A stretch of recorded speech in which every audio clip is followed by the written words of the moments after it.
کو پہچانو اور مسلک اعلیٰ حضرت کے جو سچے پکے مبلغ ہیں ان سے رابطہ رکھو. اس بدلتے ہوئے معزز علماء کرام، حاضرین بزم، السلام علیکم ورحمۃ اللہ وبرکاتہ.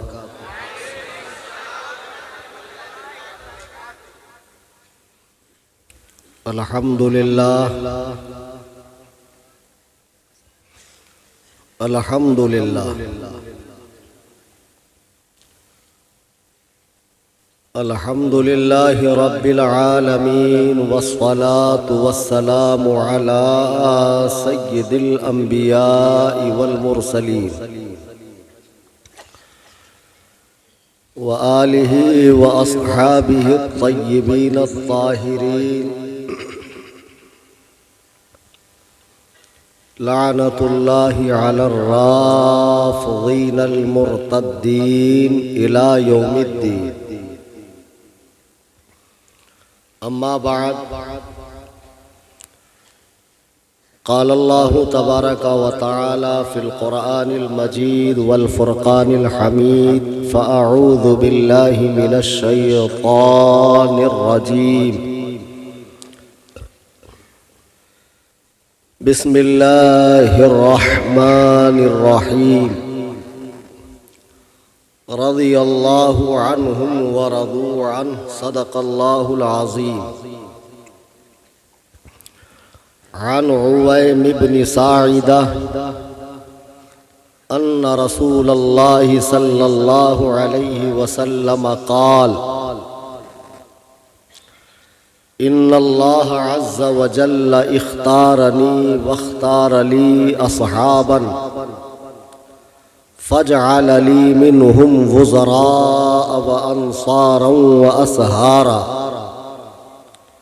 فمن سبهم فعلیہ لعنۃ اللہ والملائکۃ والناس اجمعین، لا يقبل منه يوم القيامة صرف ولا عدل، او كما قال عليه الصلاة والسلام. میرے نہایت واجب الاحترام جماعت اہل سنت کی عظیم شخصیات اور دور و دراز، قرب و جوار، حتیٰ کہ جھارکھنڈ اور اڑیسہ سے تشریف لائے، اور مقامی تمام سنی، حنفی، جنتی، بریلوی مسلمان، آئیے ہم اور آپ انتہائی ادب و احترام سے اپنے آقا و مولا جناب احمد مجتبی محمد مصطفیٰ صلی اللہ علیہ وسلم کی بارگاہ میں ہدیہ درود و سلام پیش کریں. اللہم صلی علی سیدنا شفیعنا حبیبنا نبینا مولانا محمد بارک السلام علیکہ یا رسول اللہ. صلاۃ و سلام علیکہ یا رسول اللہ. ابھی آپ نے مجھ سے پیشتر نقیب اعظم ہندوستان مولانا حلیم حاذق صاحب سے ایک بات سماعت فرمائی، اور جو یقیناً حق ہے کہ حضور مجاہد ملت سے، حضور تاج الشریعہ اور دیگر اکابر علماء کے اسٹیج پر جنہوں نے نقابت فرمائی، اور ابھی وہ مدح صحابہ میں کلام پڑھ رہے تھے، تو اس موقع پر آپ کا جوش قابل دید تھا، اور میں یہ سوچ رہا تھا کہ ایسا ہی رسپانس آپ مجھے بھی دیں گے. بے شک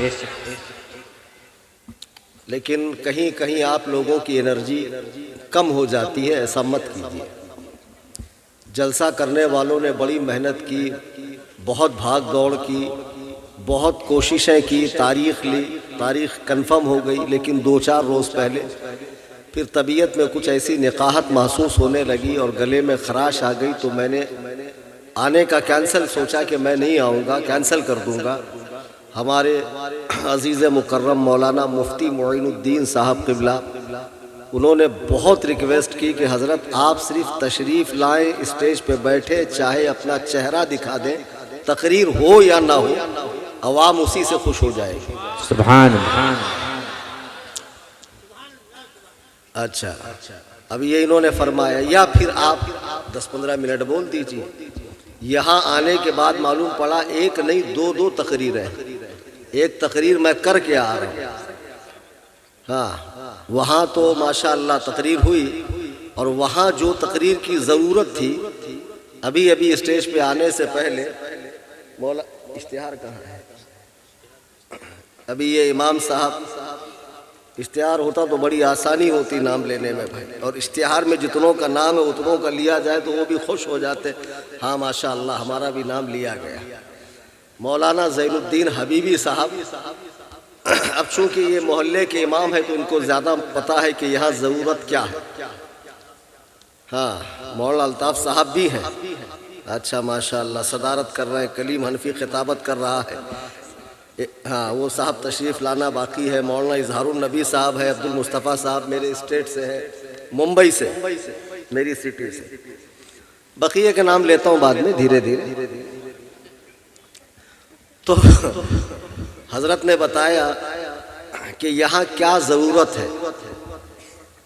اب ظاہر سی بات ہے جو جس محلے کا امام ہو اور مسلک اعلیٰ حضرت کا پکا ہو، اور جب وہ جان رہا ہو کہ یہاں یہ مرض بڑھ رہا ہے، تو پھر خطیب کو بھی اس کی رعایت کرتے ہوئے بات کرنی چاہیے۔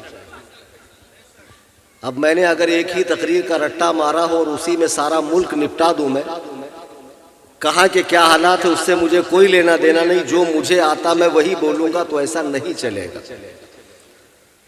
لیکن اب دیکھ رہے ہیں کہ ہر طرف رافضیت کے جراثیم دھیرے دھیرے پھیلتے جا رہے ہیں۔ رافضیت ایسا نہیں ہے کہ سال 2 سال 10 سال 5 سال میں پیدا ہوئی ہے، رافضیت عہد صحابہ سے ہے، حضرت عثمان غنی کے دور سے۔ حضرت عثمان غنی کے دور میں جب اسلام پوری شان و شوکت کے ساتھ کرۂ ارض پر پھیل رہا تھا، تو رافضیوں نے، یہودیوں نے دیکھا، مجوسیوں نے دیکھا کہ اسلام کی طاقت کو کیسے توڑا جائے۔ تو ایک شخص مدینے آتا ہے، بظاہر اسلام قبول کرتا ہے، بڑا متقی پرہیزگار، اس کے تقوی طہارت کو دیکھ کر لوگ متاثر ہوتے ہیں۔ حضرت تیسرے خلیفہ مسلمانوں کے حضرت عثمان غنی، ان کی شہادت میں بھی اس کا بڑا رول ہے۔ پھر اس کے بعد تفریق مسلمین کا دور شروع ہوتا ہے، حضرت علی کو صحابہ سے لڑوانے میں، صحابہ کو حضرت علی سے لڑوانے میں، ایک الگ منہج، ایک الگ نظریہ قائم کرنے میں ان مجوسیوں کا، یہودیوں کا ہاتھ تھا، جسے بعد میں شیعت کا نام دیا گیا، اور جسے مسلمان رافضی کہتے ہیں، جو اپنے آپ کو شیعہ کہتے ہیں۔ تو شیعہ اس زمانے سے آج تک ہیں، لیکن اب دیکھنے میں آ رہا ہے جیسے سعودی کے ریال سے وہابیت پروان چل رہی ہے، ایرانی ریال سے ہندوستان میں خانقاہوں کے ذریعے رافضیت پروان چل رہی ہے۔ اب اس میں کوئی شک نہیں ہے کہ ہندوستان کی بہت سی خانقاہوں کے سجادگان، گدی نشین، پیر صاحبان، حتیٰ کہ بہت سے مولوی صاحبان بھی، جن کو تقریر کی دنیا میں یا اسٹیج پر گھاس نہیں ڈالی جا رہی ہے، وہ اپنی دنیا بنانے کی خاطر رافضیت کی بولی بول رہے ہیں۔ مولائیت نام کا ایک نیا ورژن سنیوں کو متعارف کرایا جا رہا ہے۔ مولائی مطلب مولا علی کے چاہنے والے، مولائی بن کر پوری طرح 100% رافضیت کا کام کیا جا رہا ہے۔ اب ہندوستان کی خانقاہوں سے جو رافضیت پھیل رہی ہے، بھولے بھالے سنی مسلمان نسبتیں دیکھ رہے ہیں کہ یہ تو بزرگان دین کے معمولات والے لوگ ہیں، ان کی خانقاہوں میں تو اکابرین کے مراسمات ہو رہے ہیں۔ آپ نے ایک بات پر دھیان نہیں دیا کہ معمولات تو بزرگان دین والے ہیں، عقائد بزرگان دین والے نہیں۔ ورنہ میرا پیغام الجیلانی نیٹ ورک کی معرفت سے پوری دنیا میں آن لائن سنا جا رہا ہے۔ اب میں نے خدائے وحدہ لا شریک کی قسم علماء کی موجودگی میں کہہ رہا ہوں کہ میں ہندوستان کا ایک ایسا واحد مقرر ہوں جو اپنی تقریر میں چیلنج بھی دیتا ہوں، اور چیلنج کے بعد میرا فون سوئچ آف نہیں رہتا ہے، آن رہتا ہے۔ اور مجھے اگر ہندوستان میں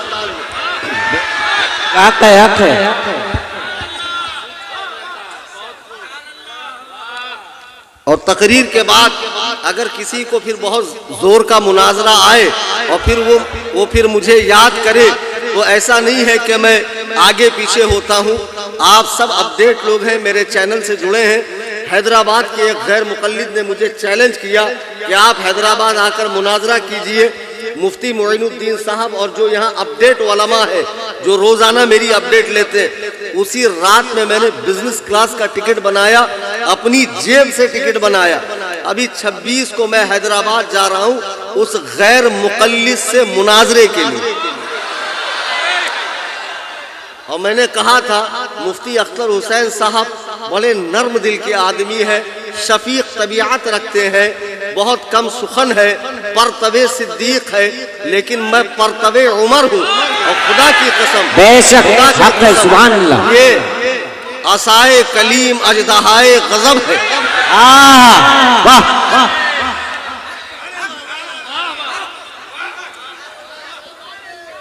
اب جب میں 26 کو حیدرآباد جاؤں گا اور فضیلت الشیخ صاحب جو ڈبل ڈپلوما ہے سامنے تشریف لائیں گے تو خدا کی قسم یہ ان کا پہلا تو مناظرہ ہے ہی، لیکن یہ ان کا آخری مناظرہ بھی ہے۔ نعرہ تکبیر، نعرہ رسالہ، مناظر اہل سنت، مناظر اہل سنت، صوفی کلیم حنفی صاحب قبلہ، عظمت صحابہ و اہل بیت، نعرہ تکبیر، نعرہ رسالت۔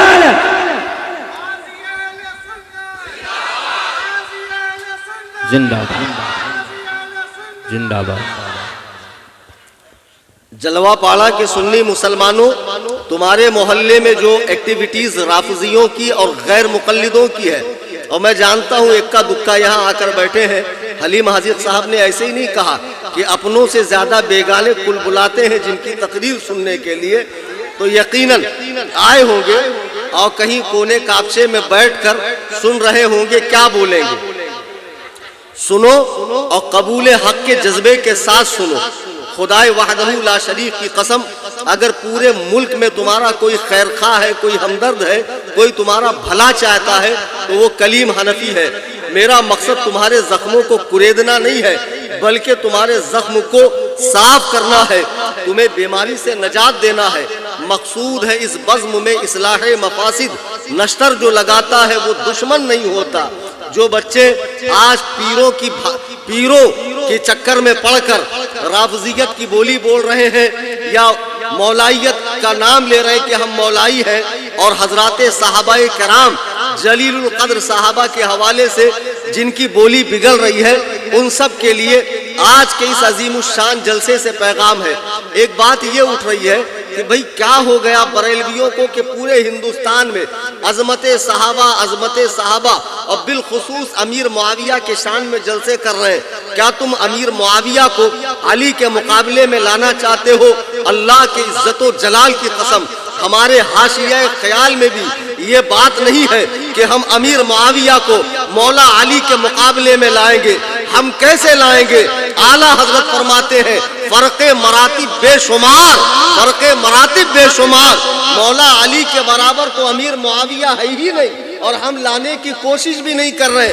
ہم یہ کہہ رہے ہیں کہ جس کے بارے میں اہل سنت کا مذہب یہ تھا کف لسان کیا جائے، زبان کو طعن سے دور رکھا جائے، برائی سے ان کو یاد نہ کیا جائے۔ آج جب یہ لونڈے لفاڑے جن کا ٹیٹوا دبا دو تو مر جائیں گے، وہ لونڈے اچھا میں تقریر کروں کہ نہیں کروں؟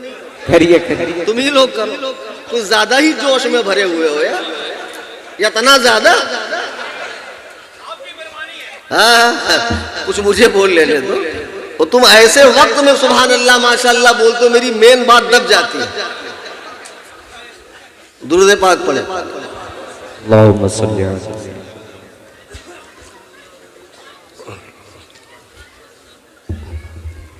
عزیزان گرامی وقار، یہ مسئلہ نہیں ہے کہ ہم حضرت امیر معاویہ کو مولا علی کے مقابلے میں لانا چاہ رہے ہیں۔ آج جبکہ ہم دیکھ رہے ہیں کلمہ پڑھنے والے سنیت کے دعوے دار، قادریت، چشتیت، نقشبندیت، سہروردیت کا لیبل لگانے والے، اپنے آپ کو سنی کہنے والے، بزرگوں سے نسبت بتانے والے، رافضیوں کی بات نہیں کر رہا ہوں، نام نہاد سنیوں کی، جب یہ امیر معاویہ پہ بھونک رہے ہیں اور ان باتوں کو قوم کے سامنے لا رہے ہیں جن کے بارے میں متفقہ فیصلہ یہ تھا کہ اسے زیر بحث نہ لایا جائے، اس کے بارے میں کف لسان کیا جائے، جب خانقاہوں میں بیٹھ کر پیر جاہل مریدوں کے سامنے یہ بحثیں چھیڑ رہا ہے، جب یوٹیوب پہ چینل بنا کر مرزا پلمبر جیسے لوگ جن کا کام گٹر صاف کرنا، پائپ لائن درست کرنا، کچن کی اور موہری کی اور باتھ روم کی نلے جن کا کام تھا صاف کرنے کا، انہوں نے جب چینل کھول کر دین سکھانا شروع کیا اور احادیث کھول کھول کر لوگوں کو بتانا شروع کیا اور نوجوانوں کے دل میں بغض صحابہ پیدا کرنا شروع کیا، تو ایسے میں علماء کرام کو احساس ہوا کہ اگر ہم خاموش رہے تو پھر ٹچے لوگ صحابہ کی عظمتوں پہ حملہ کریں گے، اور خدائے وحدہ لا شریک کی قسم صحابہ کرام رسول اللہ سے دین لے کر آگے امت کو پہنچانے والے اگر صحابہ سے اعتماد اٹھ جائے، صحابہ کی ذات مجروح ہو جائے، صحابہ کی ثقافت و عدالت بکھر جائے تو پھر دین محفوظ نہیں رہتا ہے، قرآن محفوظ نہیں رہتا ہے، حدیث محفوظ نہیں رہے گی، دین کی بنیادیں متزلزل ہوں گی۔ آپ کو نہیں معلوم امیر معاویہ وہ ہستی ہے کہ جس نے رسول اللہ کی بارگاہ میں اسلام لانے کے بعد صحبت اختیار کی اور قرآن کے 9 پارے امیر معاویہ نے کتابت کیے ہیں۔ اگر تم امیر معاویہ پہ بھونکتے ہو تو قرآن سے تمہارا اعتماد اٹھ جائے گا۔ چند باتیں میں بتا رہا ہوں، جو بچے مولائیت کے نشے میں دیوانے ہوئے جا رہے ہیں اور سمجھ رہے ہیں کہ ہم مولائی ہیں، خدا کی قسم تم موالی ہو، مولائی نہیں ہو۔ مجھے بتاؤ، اللہ کا کتاب رسول اللہ کی حدیث دونوں ہمارے سامنے موجود ہے۔ تم کہہ رہو پیر صاحب نے ایسا کہا، تم کہہ رہو مصنف نے ایسا کہا، مورخ نے ایسا کہا، شیخ الاسلام نے ایسا کہا، انجینئر صاحب نے ایسا کہا، ماریرا کے فلانے پیر نے ایسا کہا، کسی نے کچھ بھی کہا ہو، قرآن نے کیا کہا؟ رضی اللہ عنہم ورضوا عنہ، اللہ ان سے راضی ہے، وہ اللہ سے راضی ہے۔ قرآن کے اس فیصلے کے بعد کسی پیر فقیر اور امام زادے کے بعد کی کوئی حیثیت ہے؟ نہیں ہے۔ اب حضرت امیر معاویہ کی ذات کو لے لو، اور یہ جو تفضیلی بنے پھر رہے، آپ کیا سمجھ رہے ہیں؟ دن بدن ان میں غلو آتا جا رہا ہے، ہاتھوں میں کڑے باندھ لیں گے، کئی انگوٹھیاں پہن لیں گے، بال ان کے کندھے سے نیچے تک ہے، اور محبت اہل بیت کے نام پر آئے دن نئی بدعتیں ایجاد کر رہے ہیں۔ کہیں تو ہر مہینے کی 21 تاریخ کو حضرت علی کا یوم شہادت منایا جا رہا ہے، پھر کہیں عید غدیر کے نام پر نئی عید مسلمانوں میں لانچ کی جا رہی ہے، اور اس میں بھی اللہ کی پناہ دین کا وہ مذاق اڑایا جا رہا ہے۔ محبت اہل بیت کا جھنجھنا دیا یہ بجاتے جا رہے ہیں اور سمجھ رہے ہم کامیاب و کامران ہیں، اور حضرت علی کو تمام صحابہ پر فضیلت دی تو دی، خلفائے ثلاثہ پر بھی فضیلت دے رہے۔ اتنا ہی نہیں بلکہ انبیاء علیہم السلام پر بھی فضیلت دے رہے۔ غیر نبی کو نبی سے افضل کہنے والا کافر ہے۔ جو پیر چاہے کتنی ہی نسبتیں لگاتا ہو، کیسا ہی لحیم و شعیب ہو، چاہے کتنے ہی مریدین کی تعداد رکھتا ہو، اگر وہ مولائے کائنات کو انبیاء سے افضل کہے، اللہ کی قسم وہ کافر ہے، وہ پیر بننے کے لائق نہیں ہے، اس کی بیعت حرام ہے۔ جس نے اس سے مریدی اختیار کی ہے، بیعت کی ہے، وہ پہلی فرصت میں کسی جامع الشرائط پیر سے مرید ہو جائے۔ مولائے کائنات ہرگز انبیاء سے افضل نہیں، اور نہ حضرات شیخین سے افضل ہے ابو بکر و عمر سے۔ اس پر اہل سنت کا اجماع ہے، اجماع، پوری اہل سنت کا اجماع ہے۔ اب یہ لوگ حضرت علی پہ اتنی فضیلت دے رہے، اور پھر حضرت امیر معاویہ پر، ان کے والد پر، ان کی والدہ پر اور کچھ صحابہ کو کھلم کھلا بھوک رہے ہیں۔ اور شیعوں کا یہ عقیدہ انہوں نے اپنا لیا کہ جب دنیا سے حضور تشریف لے گئے تو سوائے 7 صحابہ کے تمام صحابہ دین سے پھر گئے۔ تمہاری مائیں تم پر روئے خبیثو کہ جن کی تربیت وحی الہی کی روشنی میں ہوئی ہو، جنہوں نے رخ والضحیٰ کو دیکھا ہو، زلف واللیل کو دیکھا ہو، آمنہ کے لال کے اقتداء میں نمازیں پڑھی ہو، آمنہ کے لال کے ساتھ جہاد میں شرکت کی ہو، آمنہ کے لال پر سب کچھ وار دیا ہو، وہ لوگ سرکار کے دنیا سے جانے کے بعد اسلام سے پھر جائیں گے، یہ کسی مسلمان کی بولی نہیں ہو سکتی ہے۔ اور اب تو حضرت امیر معاویہ کو لے کے اتنا زیادہ بغض کہ پیر صاحب بتا رہے ہیں کہ امیر معاویہ کا نام ہی ٹھیک نہیں ہے. معاویہ نام کا معنی ہے عربی لغت میں لومڑی کا بچہ یا کتیا کا بچہ یا وہ کتیا جو اپنے یاروں کے ساتھ مل کر بھونکتی ہے. پیر صاحب اگر مدرسے میں گئے ہوتے اور ہماری طرح پڑھے ہوتے تو آپ کو معلوم ہوتا کہ معاویہ نام کے اور کتنے معنی ہیں. آپ کو صرف 3 معنی معلوم ہے. 15 معنی میں بتاتا ہوں آپ کو کیا ہے. اور معاویہ نام اتنا ہی خراب ہے تو حضرت علی کے پوتے کا نام معاویہ ہے یا نہیں ہے؟ میں شیعی تاریخ سے ثابت کرتا ہوں حضرت علی کے پوتے کا نام معاویہ ہے. نبی کریم علیہ السلام کا مزاج تھا کہ بارگاہ اقدس میں جب کوئی اسلام قبول کرنے آتا اس کے نام میں کوئی خرابی ہوتی حضور اس کا نام تبدیل فرما دیتے. حضرت عمر کی بیٹی آسیہ آئی، ابو داؤد کی حدیث ہے، اللہ کے نبی نے فرمایا تو آسیہ نہیں ہے، انتی جمیلہ، تو گنہگار نہیں ہے، خوبصورت ہے. سرکار کا مزاج تھا برے نام کو بدل کر اچھے نام رکھنے کا. جب امیر معاویہ صلح حدیبیہ کے موقع پر ہجری 6 میں اسلام قبول کرنے آئے، فتح مکہ میں اسلام قبول نہیں کیا ہے، صلح حدیبیہ کے موقع پر کیا ہے، تو سرکار نے ان کا نام بدلا کیوں نہیں؟ جب حضور مدینے آئے تو مدینے کا نام کیا تھا؟ یثرب، بیماریوں کا گھر. حضور نے بدل کے مدینہ نام رکھا. حضرت عبدالحق محدث دہلوی فرماتے ہیں اگر کوئی غلطی سے یثرب کہے مدینے کو تو کفارے کے طور پہ 10 مرتبہ مدینہ مدینہ مدینہ کہے. حضور کے سامنے جب امیر معاویہ آئے تو حضور نے نام بدلا کیوں نہیں؟ اور صرف ایک امیر معاویہ سے تمہیں چڑ ہے، کتاب کا حوالہ لکھ لو.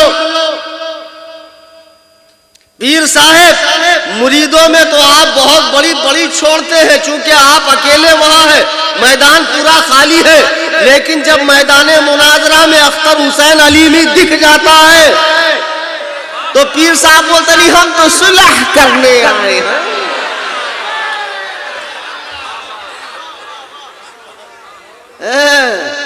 صلح کے علاوہ چارہ کیا ہے پیر صاحب؟ وہ تو بتاؤ، ورنہ وہ بخیا ادھیڑی جائے گی اور وہ کھنگالا جائے گا کہ رہی صحیح ساکھ بھی نکل جائے گی. ہم کو مت سکھاؤ تم کتنے قابل ہو. اور آج کے دور میں جتنے یہ پونگے پیر گھوم رہے ہیں نا، شیخ سعدی فرماتے ہیں پیر اڑتا نہیں ہے، یہ گدہ الذی مرید اڑا دیتے ہیں.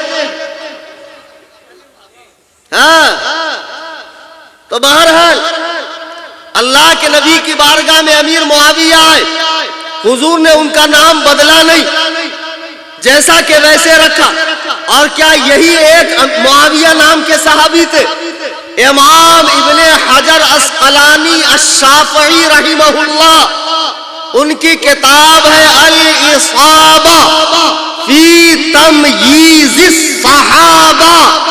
کتاب کا نام نوٹ کرو. انہوں نے 32 صحابہ کے نام گنوائے ہیں جن کا نام معاویہ تھا. 32 صحابہ. اور اتنا ہی نہیں، مصنف ابن ابی شیبہ، مسند امام احمد ابن حنبل، مسند الفردوس، سنن ابی داؤد. حدیث اٹھا کر دیکھو، سرکار جب مدینے آئے تو مدینے کے اوپری حصے میں ایک مسجد تھی جس کا نام تھا بنو معاویہ. مسجد کا نام معاویہ. سرکار نے وہاں 2 رکعت نماز پڑھی اور دعا فرمائی اپنی امت کے لیے. اگر یہ معاویہ نام میں خرابی تھی تو حضور علیہ السلام نے یہ نام بدلا کیوں نہیں؟ اصل میں پیر صاحب کو معاویہ سے ہو گیا بغض، اور پیر صاحب کا مزاج ہے مکھی کی طرح، جو صرف زخم پر یا گندگی پر بیٹھے گی، خوبصورت گال پر نہیں بیٹھے گی. ان کو صرف کمیاں نظر آتی ہے، خوبیاں نظر نہیں آتی ہے. معاویہ کا معنی کتیا کا بچہ یا وہ کتی جو یاروں کے ساتھ بھوکتی ہے. وہ تو آپ کو سمجھ میں آیا. کیا آپ نے المنجد دیکھی؟ کیا آپ نے لسان العرب دیکھی؟ معاویہ کا مطلب ہے پنجہ موڑنے والا، معاویہ کا مطلب ہے سینہ ٹھوکنے والا، معاویہ کا مطلب ہے آنکھوں میں آنکھیں ڈالنے والا، معاویہ کا مطلب ہے اکھاڑ کر پھینکنے والا، معاویہ کا مطلب ہے وہ پتھر جو آپ کو منزل تک پہنچائے جس میں کلومیٹر لکھا ہوتا ہے. خدا کی قسم یہ معاویہ بھی تمہیں بارگاہ علی تک پہنچائے گا. معاویہ کا ایک اور معنی ہے. علامہ منظور افریقی لسان العرب میں لکھتے ہیں کہ جب سورج شام کی دلہن کو مہندی لگا کر جانب مغرب غروب ہو جاتا ہے اور رات کی سیاہی آ جاتی ہے، رات اپنی زلفیں دراز کرتی ہے اور ایک وقت تک رات کی تاریکی میں جب لوگ رہتے ہیں اور جب رات اپنی زلفوں کو سمیٹنے لگتی ہے اور صبح کی آمد ہونے لگتی ہے تو رات کے جانے اور دن کے آنے کی خوشخبری سنانے کے لیے آسمان میں ایک ستارہ چمکتا ہے. وہ ستارہ جب چمکتا ہے تو آپ دیکھو صبح کے وقت کتے اکثر بھونکتے ہیں. اس ستارے کا نام معاویہ ہے.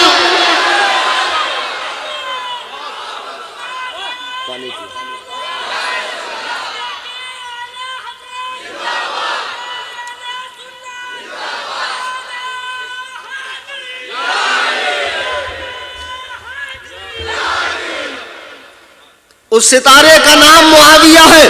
دیکھو آسمان میں ستارہ نکلا، کتے بھونکنے لگے. ایسے ہی جب ذکر معاویہ آیا، یہ نقلی پیر، یہ اڑیا گڑیا لٹیا چٹیا ٹامک ٹویا، یہ جتنے پونگے پنڈت ہیں، یہ کرسیوں پہ چلانے والے، یہ شبیر نہیں، یہ کفگیر ہے، بڑا چمچا، یہ رافضیوں کا چمچا ہے.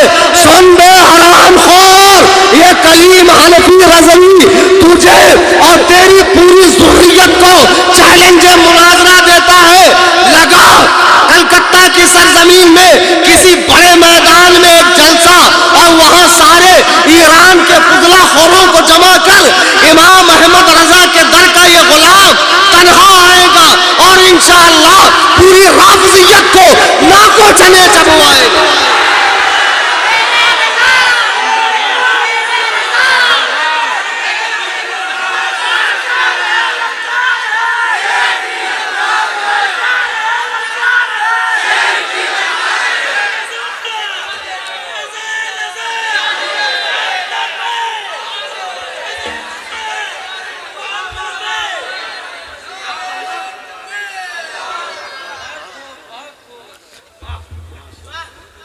اور سنو، یہ ہے معاویہ نام کا معنی. تم کو برے ہی معنی یاد رہے، اچھے معنی یاد نہیں رہے تمہیں.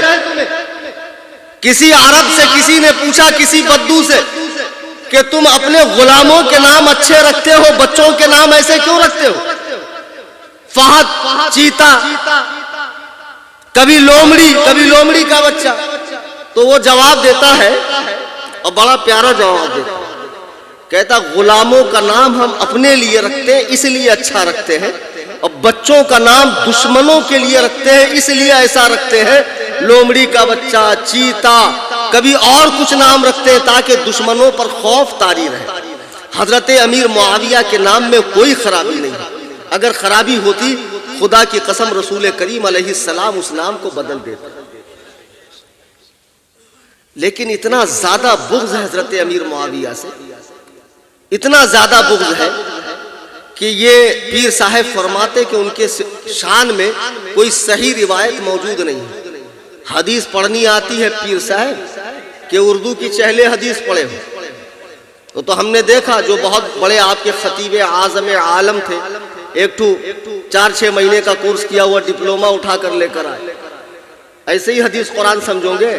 ہاں بے گدہ الذی خردماغ بیدال کے بودہ مقبوس الناس مطفع نا تحقیق خارج البشر والآدمیہ والانسانیہ والحیوانیہ مجہول مطلق جہل مرکب.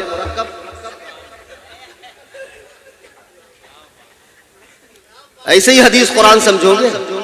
بقرات کہیں کے صحابہ کے حوالے سے قرآن کریم میں معاذ اللہ جناب ابو بکر صدیق کے بارے میں کہ یہ سنی کہہ رہا، رافضی کہہ رہا تھا، وہ تو کہتا ہی اس کا مذہب ہے، سنی نوجوان کہہ رہا کہ ابو بکر صدیق نے فاطمہ کا حق مارا، قرآن کہہ رہا ویسا یجنبھا الاتقی، جہنم سے دور رکھا جائے گا سب سے بڑا متقی، سب سے بڑا متقی جہنم سے جو کسی یتیم کا مال کھائے، جو فاطمہ یتیم کا مال رسول کریم کے دنیا سے جانے کے بعد کھائے، خدا کی قسم وہ جہنم میں ڈالا جائے گا یا جہنم سے دور رکھا جائے گا۔ قرآن کہہ رہا ابو بکر کے بارے میں وَسَيُجَنَّبُهَا الْأَتْقَى، جہنم سے دور رکھا جائے گا سب سے بڑا متقی۔ قرآن جسے سب سے بڑا متقی کہہ رہا ہے، آج یہ سنی کو اس کے افضل ہونے میں شک ہے، یہ روایتیں ڈھونڈ رہا ہے، اور امیر معاویہ کے بارے میں کہہ رہا ہے، ان کے بارے میں امام نسائی نے کہا ہے کوئی صحیح روایت موجود نہیں ہے۔ ابے بے وقوف، علم حدیث میں اگر یہ کہا جائے کہ ان کے بارے میں کوئی صحیح روایت موجود نہیں ہے تو اس کا مطلب یہ تھوڑی ہے کہ جو روایتیں ہیں وہ جھوٹی ہے۔ علم حدیث میں صحیح کے مقابلے میں ضعیف آتا ہے، جھوٹا نہیں آتا۔ علم حدیث کے اصول سمجھ، اس فن کی باریکیاں سمجھ، پڑھتے لکھتے ہو نہیں، بقراتی جھانتے ہو مریدوں میں آ کر اور اپنے ایجنٹوں کے ذریعے رافضیت کا پرچار کر رہے ہو۔ امام ترمذی رحمت اللہ علیہ نے حضرت امیر معاویہ کے حوالے سے اپنی ترمذی کے اندر 2 حدیثیں ان کے شان میں لکھی ہے، اور اتنا ہی نہیں، صحاح ستہ جو قرآن کریم کے بعد حدیث کی 6 صحیح کتابیں ہیں، ان میں حضرت امیر معاویہ کی 100 روایتیں ہیں۔ اگر امیر معاویہ ثقہ نہ ہوتے تو یہ محدثین ان سے روایت لیتے؟ کبھی نہیں لیتے۔ یہی میں تمہیں بتانا چاہ رہا ہوں، پیروں کے چکر میں پڑھ کے یا سوشل میڈیا پہ شیعہ ذاکرین اور نوحہ خان اور مرثیہ خانوں کو سن کر اور ان کا پونگا پسارنا دیکھ کر یہ مت سمجھو کہ یہ حق بتا رہے ہیں۔ علماء اہل سنت موجود ہے، اگر کوئی ایسی اٹپٹی بات آپ کے علم میں آتی ہے تو علماء سے رجوع کرو، ورنہ خدا کی قسم آج سوشل میڈیا فتنہ بن چکا ہے۔ تم سوشل میڈیا سے دین سیکھو گے۔ پہلے آف لائن فتنے آتے تھے، آف لائن کتابوں کے ذریعے، مسجدوں کے ذریعے، مدرسے کے ذریعے چلت پھرت کی تبلیغ ہوتی تھی۔ اب آن لائن یوٹیوب پہ چینل بنتا ہے اور ویب سائٹ بنتی ہے اور آن لائن فتنہ لانچ ہو جاتا ہے۔ ایسے ایسے فتنے ہو رہے ہیں، میں آپ کو کیا بتاؤں۔ جاوید غامدی لے لو، دیوبندی تھا، قرار نہیں آیا دیوبندیت میں، اہل حدیث بنا، اہل حدیث میں قرار نہیں آیا، منکر حدیث بنا، پھر منکر حدیث بننے کے بعد مجتہد مطلق بنا۔ اب فتویٰ دے رہا ہے جاوید غامدی کورونا کے ٹائم کہ ایسا پاسبل ہے کہ کسی ملک کی راجدھانی میں ایک امام ہو جو نماز پڑھائے اور وہاں سارے ٹی وی کے کنیکشنز ہو، ہر گھر میں لوگ ٹی وی پہ دیکھ کر اس کو فالو کرے اور اس طرح گھر میں بیٹھ کر نماز پڑھے۔ بتائیے، اچھا اچانک لائٹ چلی گئی تو پھر کیا کریں؟ اچھا امام صاحب نے اگر غلط پڑھ دیا تو لقمہ کیسے دیں؟ یہی جاوید غامدی کہہ رہا ہے کہ وہ زمانہ اور تھا جب عورتوں کو اکیلے حج پہ جانے کی اجازت نہیں تھی، آج جا سکتی ہے۔ دلیلیں دے رہا حدیث قرآن سے کہ آج کے زمانے میں سیف سفر ہوتا ہے، وہ زمانہ پرخطر زمانہ تھا، آج ایزی سفر ہوتا ہے۔ بامبے سے بیٹھی جدہ میں پہنچ گئی 2.5 گھنٹے میں، تو اس زمانے میں بغیر محرم کی عورت حج پہ جا سکتی ہے۔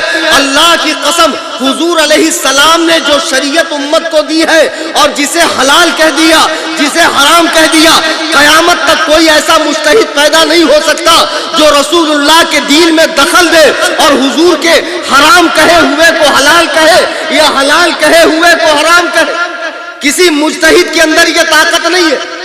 بے وقوف، اگر نبی نے فرمایا عورتیں اکیلے حج پہ نہیں جا سکتی تو تو کہہ رہا اس زمانے میں سفر آسان ہے، تجھے کیا پتا سفر کے بارے میں؟ میں ہانگ کانگ گیا، ہانگ کانگ سے ممبئی جب میں آ رہا تھا، کہتے فیسک فلائٹ تھی، مجھے 6 گھنٹے میں آنا تھا، لیکن ممبئی آتے آتے ایئر ٹربولنس کی وجہ سے مجھے گجرات لے جایا گیا، گجرات میں ہمیں لینڈ کیا گیا۔ آپ مجھے بتائیے، ایک عورت جدہ جا رہی ہے، ایئر ٹربولنس کی وجہ سے اگر اسے سنگاپور اتارا جائے، اسے امریکہ اتارا جائے، لندن اتارا جائے، جاوید غامدی اس کی ذمہ داری لے گا؟ ابے بے وقوفو، نبی نے جسے حرام کہہ دیا ہے قیامت تک اسے کوئی حلال نہیں کر سکتا۔ میں یہی بتانا چاہ رہا ہوں، آج سوشل میڈیا کا دور ہے اور لوگ اپنی مرضی کو حدیث و قرآن کا نام دے رہے ہیں اور ایک روم میں بیٹھ کر صحابہ پر بھونک رہے ہیں، ائمہ مجتہدین پر بھونک رہے ہیں اور لوگ آسانی سے ان کی بات مان رہے ہیں۔ حضور کے جتنے صحابہ ہیں، پہلے دن سے لے کے آخری دن تک قرآن نے سب کے بارے میں کہا رضی اللہ عنہم ورضوا عنہ، اللہ ان سب سے راضی ہے، وہ اللہ سے راضی ہے۔ صحابہ کا مقام سمجھنا چاہتے ہو، آؤ قرآن اٹھاؤ۔ قرآن کہہ رہا والعادیات ضبحا، کیا مطلب اس کا؟ قسم ہے ان کے گھوڑوں کے سانس پھولنے کی، ان کے گھوڑوں کے سینوں سے جو آواز نکلتی ہے، اللہ اس کی قسم کھا رہا ہے، یاد فرما رہا ہے کہ صحابہ جب میدان جہاد میں جاتے گھوڑے پر بیٹھتے اور گھوڑے کو جب وہ تیز دوڑاتے تو گھوڑے ہانپنے لگتے، تو اس کی جو سانس پھول رہی ہے اللہ تعالیٰ اس کی قسم یاد فرما رہا ہے۔ یہ قرآن میں سورہ نمبر 100 ہے، والعادیات ضبحا، قسم ہے ان کی جو سینوں سے آواز نکلتی ہے۔ پھر فرمایا فالموریات قدحا، پھر جب ان کی گھوڑوں کی ٹاپیں پتھر کو لگتی ہے اور اس سے جو چنگاری نکلتی ہے، اب میں سوچ میں پڑ گیا کہ نبی کا صحابی گھوڑے پر بیٹھے تو اللہ گھوڑے کی قسم یاد فرمائے، اللہ گھوڑے نے صحابی کو اٹھایا تو اللہ نے قسم یاد فرمائی، خدا کی قسم ابو قحافہ کے بیٹے نے ہجرت کی رات بارے نبوت کو، وجود نبوت کو، آمنہ کے لال کو، عبداللہ کے درے یتیم کو اپنے کندھے پر اٹھایا تھا۔ بتاؤ ابو بکر کی عظمت کا عالم کیا ہے؟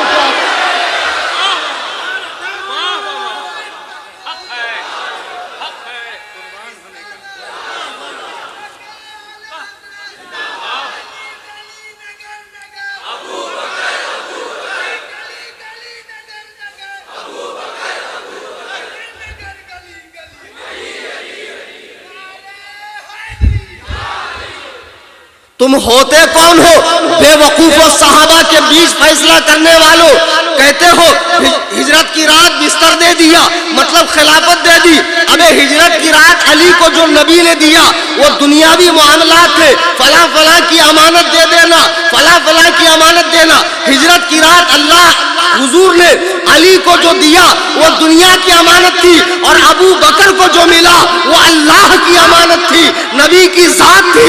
ابو بکر نے اپنے کندھے پر اٹھایا۔ اب مجھے بتاؤ ابو بکر کی عظمت کا کیا عالم ہے؟ اور جس ماں نے نبی کو 9 مہینہ اپنے پیٹ میں اٹھایا ہو اس ماں کی عظمت کا عالم کیا ہوگا؟ جس دائی حلیمہ نے اپنی گود میں اٹھایا ہو اس دائی حلیمہ کی عظمت کا عالم کیا ہوگا؟ اور جس اماں عائشہ صدیقہ نے بوقت وصال حضور کو اپنی گود میں رکھا اور سرکار نے آخری وقت چہرے عائشہ کو دیکھا اور اسی عالم میں روح مبارک قفس عنصری سے پرواز کر گئی، بتاؤ عائشہ کی عظمت کا عالم کیا ہے؟ او کلکتہ کے رافضیوں کے دلالوں جن کی تم دلالی کر رہا، یہ رافضی کتے،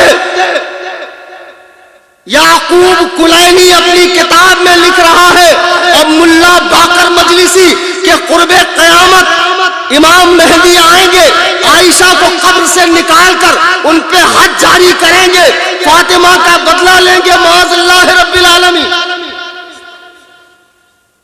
تمہیں شرم آنا چاہیے، تم کن کی بولی بول رہے ہو؟ نبی کے ہر صحابی کے لیے اپنا دل صاف رکھو، کہو انشاءاللہ۔ حضور نے فرما دیا کہ اللہ تعالیٰ نے مجھے چنا اور میرے لیے میرے صحابہ چن لیے۔ صحابہ اللہ کا انتخاب ہے، اور اس مبارک جماعت میں سے کچھ کو میرا رشتہ دار بنایا، کچھ کو میرا وزیر بنایا، تو جو ان میں سے کسی کو برا کہے اللہ تعالیٰ نہ اس کا فرض قبول کرے گا نہ اس کا نفل قبول کرے گا۔ آج کے اس عظیم الشان اجلاس سے یہ ذہن لے کر اٹھیے، ہم اہل سنت و جماعت ہیں، صحابہ اور اہل بیت پاک دونوں کا دامن ہمارے ہاتھ میں ہے، اور صحابہ کے حوالے سے ہم اپنی زبانوں کو حرکت نہیں دیں گے۔ کیوں دے بھائی؟ آج 14 صدیاں گزر گئی، وہ حضرات جنت میں ٹہل رہے ہیں، تو یہاں میرے سامنے بیٹھا ہے، اور صبح جا کر پان پٹی پر امیر معاویہ نے یہ کیا، ابو بکر نے وہ کیا، عمر نے گھر جلایا، عثمان نے حق چھینا، پتہ نہیں روڈ پر کسی گاڑی کے نیچے آ کر تو کچومر بن جائے، کب تیرے ہاتھ پیر ٹیڑھے ہو جائے، پیر پٹک پٹک کے تو مرے۔ عمر ملی ہے 50-60 سال کی، اس میں نمازوں کی فکر نہیں، حقوق العباد کی فکر نہیں، ماں باپ کے حقوق کی فکر نہیں، بیوی بچوں کی صحیح تعلیم تربیت نہیں، اہل محلہ کے ساتھ حسن سلوک نہیں۔ یہ ساری چیزوں کو بالائے طاق رکھ کر تو سمجھ رہا ہے کہ میں صرف علی علی کروں گا تو میں کامیاب ہوں۔ خدا کی قسم ان پاک ہستیوں کی زندگیاں دیکھو جن کا تم نام لیتے ہو، اور تمہیں تو نام بھی نہیں لینے آتا، بازو والے سے پوچھتے ہو زبر ہے کہ پیش ہے علی پر، بتاؤ حرام خورو، تم مولائی ہو کہ مولائے کائنات سے جب پوچھا گیا، اور یہ شیعہ کتاب کی روایت ہے کہ مولائے کائنات سے پوچھا گیا، قرب الاسناد کتاب کا نام، آن لائن چیک کر لیں آپ فارسی میں، آج کل تو بڑی سہولت ہے کہ آن لائن کتابیں ہیں، سوشل میڈیا کے کچھ فائدے بھی ہیں لیکن میکس ٹو میکس نقصانات بھی ہیں۔ جی اب وہ آ رہا ہوں میں اسی پر، اصل میں آج رد شیعت نہیں ہے، آج شیعوں کے چھوٹے بھائیوں کا رد ہے۔ کون؟ بتاؤ چلو دیکھو کتنا دماغ ہے تمہارے پاس، کون؟ ارے ماشاءاللہ، بتاؤ، یہ برابر سمجھ گیا، کیونکہ رمضان میں وہ ڈنڈی مارتا ہے نا، ہاف کرتا ہاف، اور اس کے بڑے بھائی نے کر دیا صاف۔ آپ رمضان میں جائیے، شیعوں کی مسجد پہ پڑا رہے گا تالا، اس میں سے جھانکو تو اندر ملے گا کوئی کالا،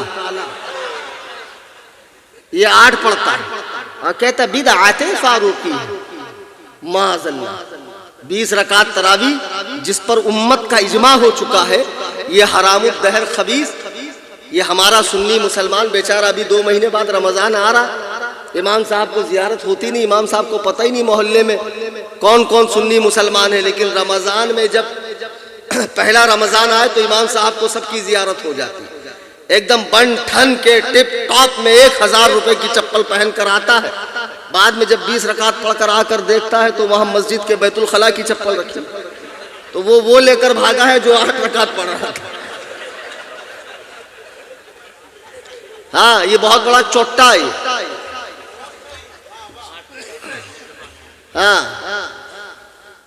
یہ 8 رکعت تراویح پڑھنے والا گوگل کا مقلد، تم اہل حدیث بولتے کیوں یار؟ 1000 بار میں نے سمجھا، اہل کے مطلب والے، حدیث مطلب حدیث والے، جیسے اہل بیت گھر والے، اہل حدیث حدیث والے، تو اس غریب کا نام صرف اہل حدیث ہے۔ مولانا کیا کہہ رہے تھے؟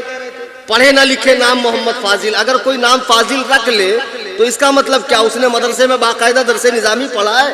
اس غریب کا نام صرف محمد فاضل ہے۔ جیسے گلاب جامن، نہ اس میں گلاب ہوتا ہے نہ جامن ہوتا ہے، گلاب ایک پھول ہے، جامن ایک پھل ہے، دونوں میں سے کچھ نہیں ہوتا۔ اس غریب کا نام صرف گلاب جامن ہے، اس کا نام صرف اہل حدیث ہے، نہ یہ اہل ہے نہ اس کے پاس حدیث ہے، اس کا نام صرف اہل حدیث ہے۔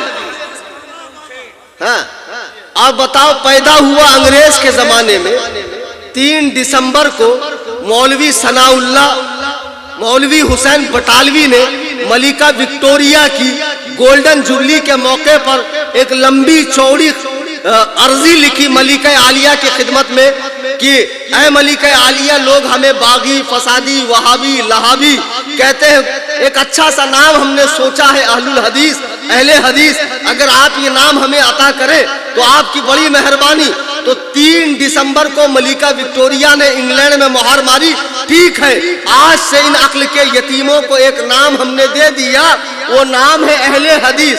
اچھا ایک بات دیکھو، اللہ تعالیٰ باطل کو مار کیسے دیتا ہے؟ آپ کو پتا 3 دسمبر کون سا دن ہے؟ ورلڈ ہینڈیکیپ ڈے، یعنی جس دن ہاتھ پیر سے معذوروں کے لیے ہمدردی کا دن ہے نا، ہاتھ پیر سے معذور لوگوں کے لیے ہمدردی جتانے کا دن، ٹیچرز ڈے، ویلنٹائن ڈے، ایسے ڈے ہوتے نا، ورلڈ ہینڈیکیپ ڈے ہے 3 دسمبر کو، اور اسی دن دماغ سے پیدل لوگوں کو اہل حدیث نام ملا۔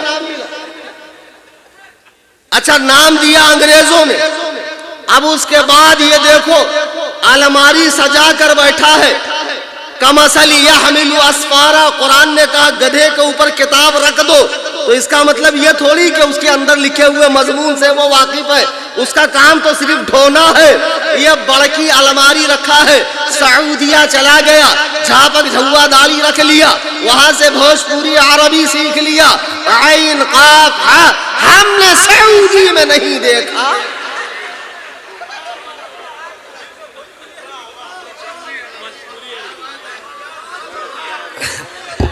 ایک بات بتاؤ، سعودیہ آدم سے لے کے رسول پاک تک جتنے نبی آئے ان میں سے کسی نبی کا نام سعودیہ ہے کیا؟ کہ جتنی کتابیں اللہ نے آسمان سے اتاری اس میں سے کسی ایک کتاب کا نام سعودیہ ہے؟ کہ فقہی مذاہب میں سے کسی ایک مذہب کا نام سعودیہ؟ تو یہ کیا بولتا ہے ہم نے سعودی میں نہیں دیکھا؟ تو نہیں دیکھا تو مت دیکھ، ہم کیا کریں؟ ہم نے سعودیہ کا تھوڑی کلمہ پڑھا ہے، ہم نے رسول اللہ کا کلمہ پڑھا ہے۔ سعودیہ میں ہیلووین دیکھا، سعودیہ میں تھیٹر بن رہے، سعودیہ میں جوئے کھیلے جا رہے، عورتوں کو لائسنس مل رہا ہے، یہودی اب مسجد نبوی میں آ رہے، مسجد حرام میں آ رہے، تو سعودیہ کی چاٹتے رہے، ہمیں سعودیہ سے کوئی لینا دینا نہیں۔ اچھا یہ بنا انگریز کے دور میں، اب دیکھو نام بھی کتنا اچھا رکھ لیا، اہل حدیث، حدیث والے ماشاءاللہ۔ لیکن ایک بات ان سے ضرور پوچھنا ہے نا تمہارے محلے میں، اب پکا میرے جانے کے بعد مولانا زین الدین مناظرے کے لیے کل بلائیں گے، جانے کے بعد ہی مناظرہ آتا ہے، کہہ رہے ہیں اچھا وہ چیلنج کیے؟ ارے تو میں آیا ہوا ہوں، ہے کوئی مناظر صاحب؟ ارے کوئی بیٹھا ہے بھائی؟ آج مجھے بھی بہت زور سے مناظرہ آیا ہے،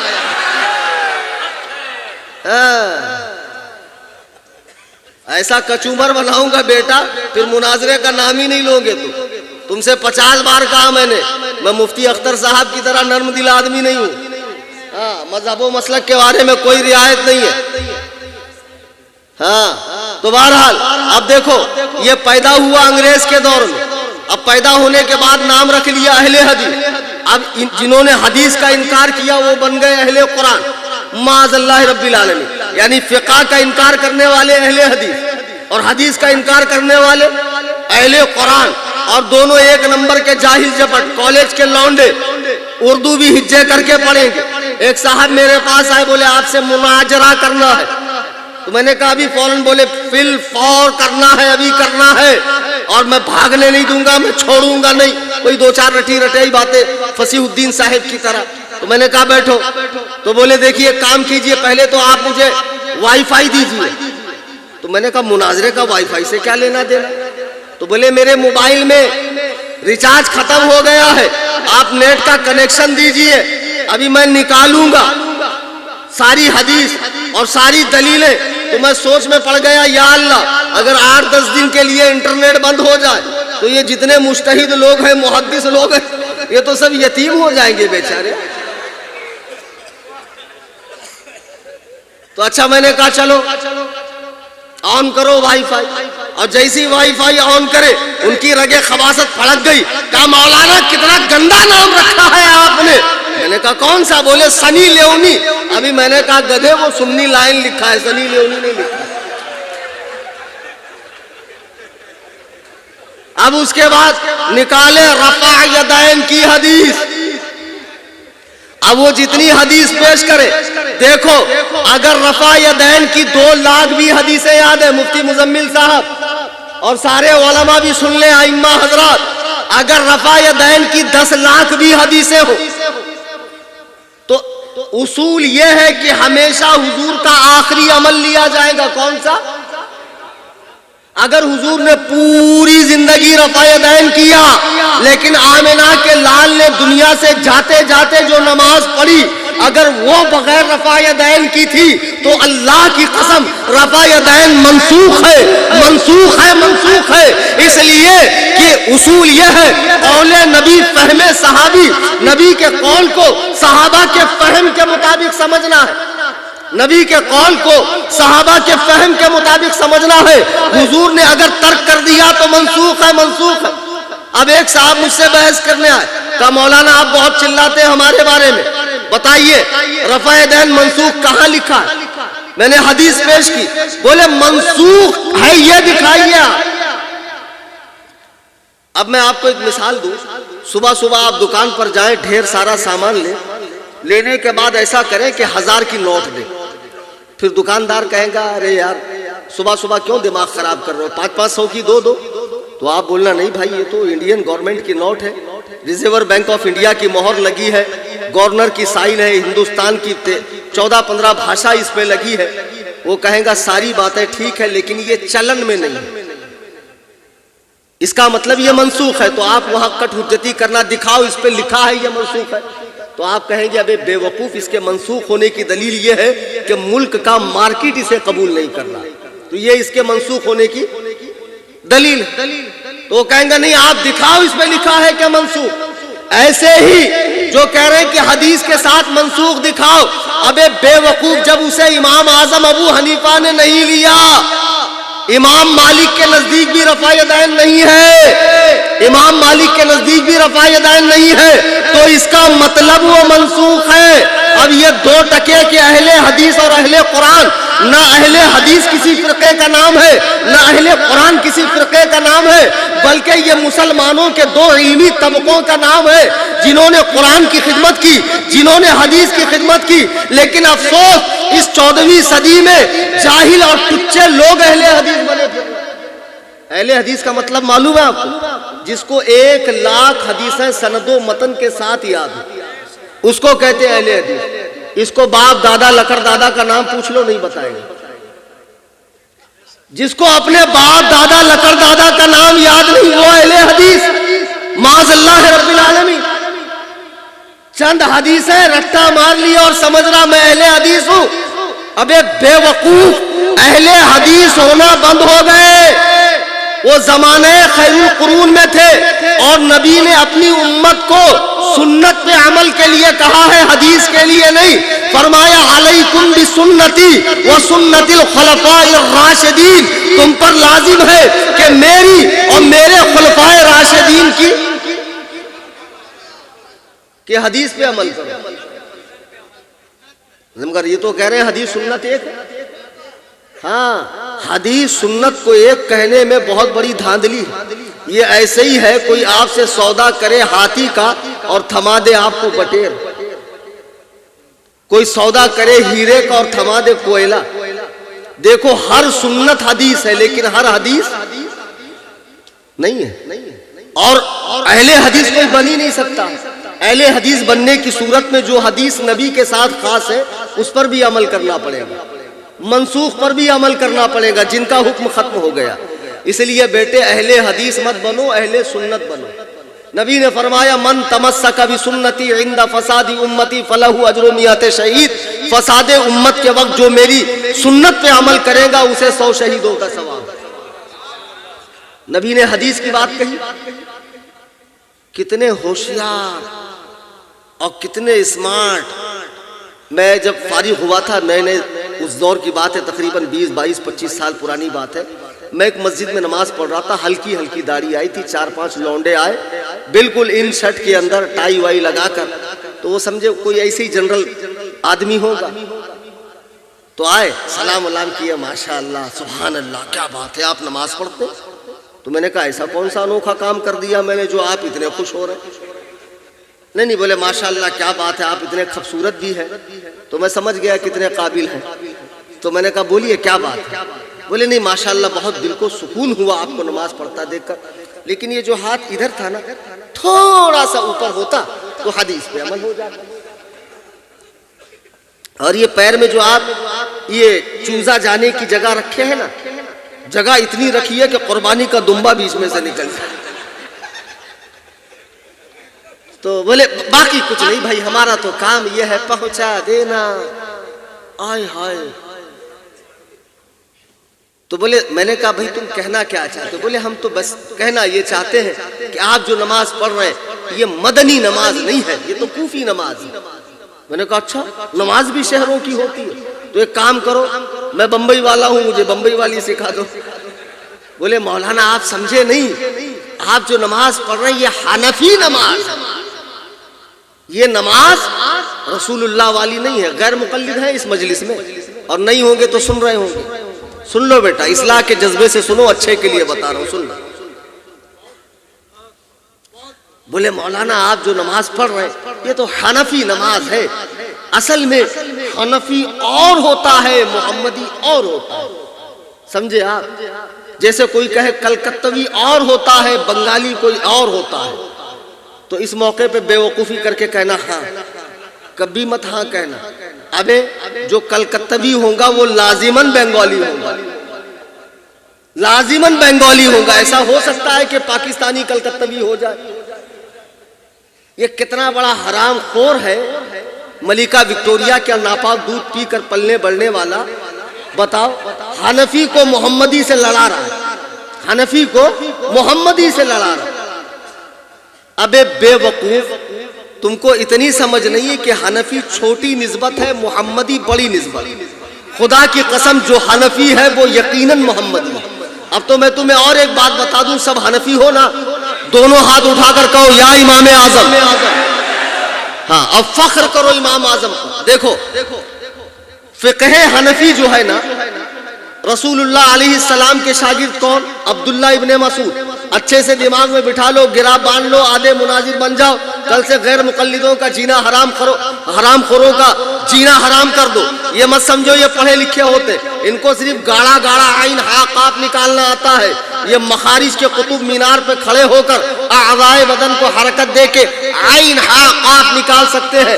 اندر سے پورے خالی ہے، اندر سے پورے خالی ہے، کچھ بھی نہیں آتا جاتا. اور جتنا علم ان کے پاس ہے وہ تو ہمارے بطور زکات دیا ہوا، بطور. ارے یار چلو میں کھڑے ہو کر تمہیں بتاتا ہوں، تقریر کرتا ہوں اچھا قاعدے سے.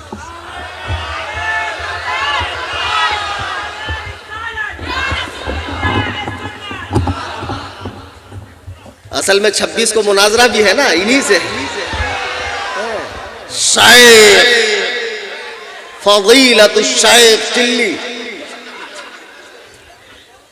ان کی پوری جماعت کے پاس جتنا علم ہے نا وہ 100 میں سے 2.5% حنفیوں سے بطور بھیک ملا. دیکھو ان کے سب سے بڑے عالم میاں نذیر حسین دہلوی شاہ اسحاق حنفی کے شاگرد ہیں. شاہ اسحاق حنفی کے شاگرد ہیں. شاہ صاحب جب مکہ چلے گئے تو ان کی گدی کو قبضہ کر لیا اور وہیں سے غیر مقلدیت کو پھیلایا. انہی کا شاگرد ہے مرزا غلام قادیانی. مرزا غلام قادیانی حنفی نہیں تھا، غیر مقلد سے نبی ہونے کا دعویٰ کیا. ساری باتیں ریکارڈ ہو رہی، انٹرنیٹ پہ جا رہی ہے. صحیح بات ہے کہ نہیں اڑیسہ والے؟ ہاں اب سنو. پھر ان کے بہت بڑے عالم ثناء اللہ امرتسری دارالعلوم دیوبند سے پڑھا ہوا، دارالعلوم دیوبند فقہ حنفی پڑھاتا ہے. ان کا آج بھی بہت بڑا عالم معراج ربانی براؤ شریف حنفی بریلوی مدرسے کا پڑھا ہوا. اور ان کا ایک بہت بڑا عالم جلال الدین قاسمی ہندوستان میں یہ دارالعلوم دیوبند کا پڑھا ہوا ہے. یعنی ان کو جتنی علم کی بھیک ملی ہے وہ سب حنفیوں سے ملی ہے. بھیک ہم سے لی اور ہم ہی کو غرانے لگے، واہ تیرا کھائیں تیرے غلاموں سے الجھے ہے منکر عجب کھانے غرانے والے.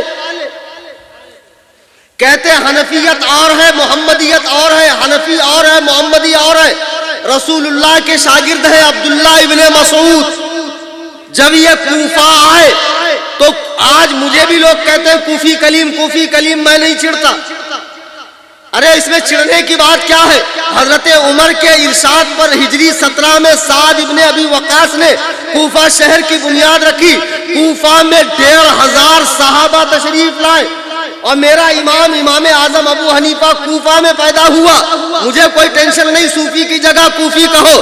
تو میں عرض یہ کر رہا تھا، عبداللہ ابن مسعود کوفہ آئے. تو کوفہ جب آئے تو رسول اللہ سے علم کس نے لیا؟ عبداللہ ابن مسعود سے. عبداللہ ابن مسعود سے کس نے لیا؟ علقمہ نے. علقمہ سے علم کس نے لیا؟ ابراہیم نخعی نے. ابراہیم نخعی سے علم کس نے لیا؟ حماد نے. حماد سے علم کس نے لیا؟ امام اعظم ابو حنیفہ نے. امام اعظم ابو حنیفہ کی گدی پہ کون بیٹھا؟ محمد بن حسن الشیبانی بیٹھے. اب مجھے بتاؤ کہ فقہ حنفی یہ الگ کیسے ہوئی؟ یہ شروع بھی محمد سے ہے، یہ ختم بھی محمد پر ہے. فقہ حنفی اول سے آخر تک فقہ محمدی. نہیں سمجھے؟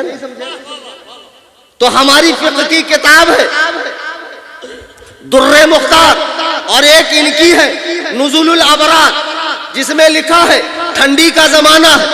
صبح صبح آپ مسجد میں گئے، آواز نہیں آئی لیکن نکل گئے. مولانا وسیع الرحمان مسئلہ بتا دیجیے، آواز نہیں تھی، بو بھی نہیں تھی، لیکن نکلنا محسوس ہوا. تو حضرت نے کہا کچھ نہیں، وضو کرنا پڑے گا. وہ بیٹھا ہے دین میں آسانی پیدا کرنے کے لیے. جب اس نے تراویح کو ہاف کر دیا، قربانی کو 4 دن کر دیا، منورنجن کے لیے عورتیں مسجد میں لے کر آؤ، جتنی آسانی ہے سب وہی ملیں گی. حدیث میں نہیں ہے، حدیث میں نہیں ہے، حدیث میں نہیں ہے. لوگ بھی خوش، خاموخواہ کیوں ہم تکلیف اٹھائے جب حدیث میں ہے ہی نہیں. ایک عورت تھی، سینے میں درد محسوس ہوا تو اپنے سہیلیوں سے کہا رے بہت درد ہو رہا، کیا کریں؟ تو بولے جاؤ ہارٹ کے ڈاکٹر کے پاس، بہت بڑے ڈاکٹر ہیں، وہاں جاؤ تمہارا علاج ہوگا. گئی ڈاکٹر کے پاس تو کہا میرے دل میں درد ہو رہا ہے. تو اس نے کہا بیوقوف، تم کو کس نے کہا عورتوں کو دل ہوتا ہے؟ عورتوں کو دل ہوتا ہے؟ بالکل نہیں ہوتا عورتوں کو دل. ایک دم خوش. ارے جب دل ہوتا ہی نہیں ہے تو ہارٹ اٹیک کا خطرہ کا. جب دین میں ہائی نہیں تو ہم کریں کیوں؟ دعا ضروری نہیں ہے. اتنے فاسٹ مسجد میں آئیں گے، 25 لوگ کھڑے ہوتے ہیں ایک صف میں. اب یہ جب کھڑا ہوا تو 11واں نہیں کھڑا ہو سکتا. ٹوپی ضروری نہیں ہے. بخاری کی حدیث ہے، عمرو ابن سلمہ نے بغیر پاجامے کے نماز پڑھائی. جی ہاں، اور صحابہ نے نماز کو دہرایا نہیں. تو بیٹے آپ کو اتنا ہی معلوم ہے ٹوپی ضروری نہیں ہے. کلیم حنفی سے سن لو، بخاری کی 16 عن صحیح حدیث ہے پاجامہ بھی ضروری نہیں. آپ تو اہل حدیث ہو نا، آپ کو تو حدیث پہ عمل کرنا چاہیے. ہم تو سنت والے، ہم تو اسی حدیث پہ عمل کریں گے جو بخاری میں 4 حدیثیں ہیں کھڑے ہو کر استنجا کرنے کی، بیٹھ کر کرنے کی ایک بھی نہیں ہے. لیکن سنت کون سا؟ کھڑے رہ کے کرنا کہ بیٹھ کے؟ تو ہم سنی ہیں، ہم بیٹھ کے کریں گے. لیکن کل سے اگر کوئی بھی جلوہ پاڑا کا اہل حدیث بیٹھ کر پیشاب کرے، کان پکڑ کر اٹھاؤ حرام خور. یا تو دکھا دے کہ بیٹھ کے پیشاب کرنے کی حدیث بخاری میں، یا ہم سے دیکھ لے کھڑے رہ کر پیشاب کرنے کی بخاری میں حدیث. تو اہل حدیث ہے تو حدیث پہ عمل کر. اور حدیث سنت ایک چیز بالکل نہیں ہے. تو میں عرض یہ کر رہا تھا کہ بڑی آسانی ڈسکاؤنٹ پہ ڈسکاؤنٹ دیتے جا رہے. مولانا سے مسئلہ پوچھا گیا کہ حضرت بہت ٹھنڈی لگ رہی ہے، وضو کا من نہیں کر رہا، کچھ گنجائش تھوڑی بہت، نذرانہ بڑھا دیتا ہوں. مولانا کہیں گے ابے کم بخت میں آلو بیچوں گا، ٹماٹر بیچوں گا، دین نہیں بیچوں گا. وضو کرنا پڑے گا، وضو کرنا پڑے گا. لیکن وہاں فرما رہے جب تک بم کی طرح نہ پھوٹے وضو نہیں ٹوٹتا. بڑا مضبوط واٹر پروف وضو ہوتا غیر مقلدوں کا. ہاں بھائی ان کا مسئلہ، منی کھانا پاک ہے تو منی کسٹرڈ کھلائیے شیخ صاحب کو، منی کسٹرڈ بنا کر کھلاؤ. بڑی آسانی، بڑی چھوٹ دین کے اندر. قربانی 4 دن، چلو 4 دن کیا تو کیا. بڑے جانور میں 7 حصہ، چھوٹے میں ایک ہی ہوتا ہے. لیکن فرماتے نہیں. جماعت غربائے اہل حدیث کے اماموں پیشوا مفتی عبدالستار دہلوی فتاوی ستاریہ میں نیٹ پر دیکھو، کہ پورے گھر کی طرف سے اگر ایک مرغی بھی ذبح کی گئی تو قربانی ہو گئی،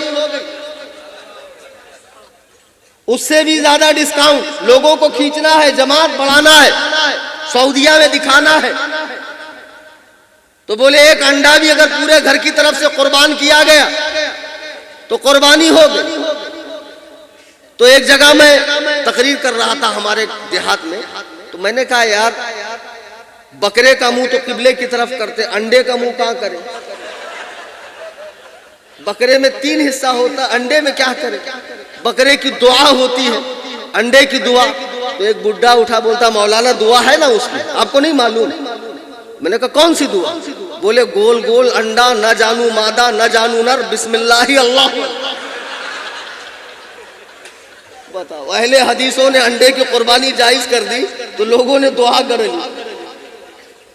آسانی ڈسکاؤنٹ ہے نہیں، حدیث میں نہیں ہے، صحیح حدیث میں نہیں، ماشاءاللہ صحیح ستہ میں نہیں ہے، صحیحین میں نہیں ہے۔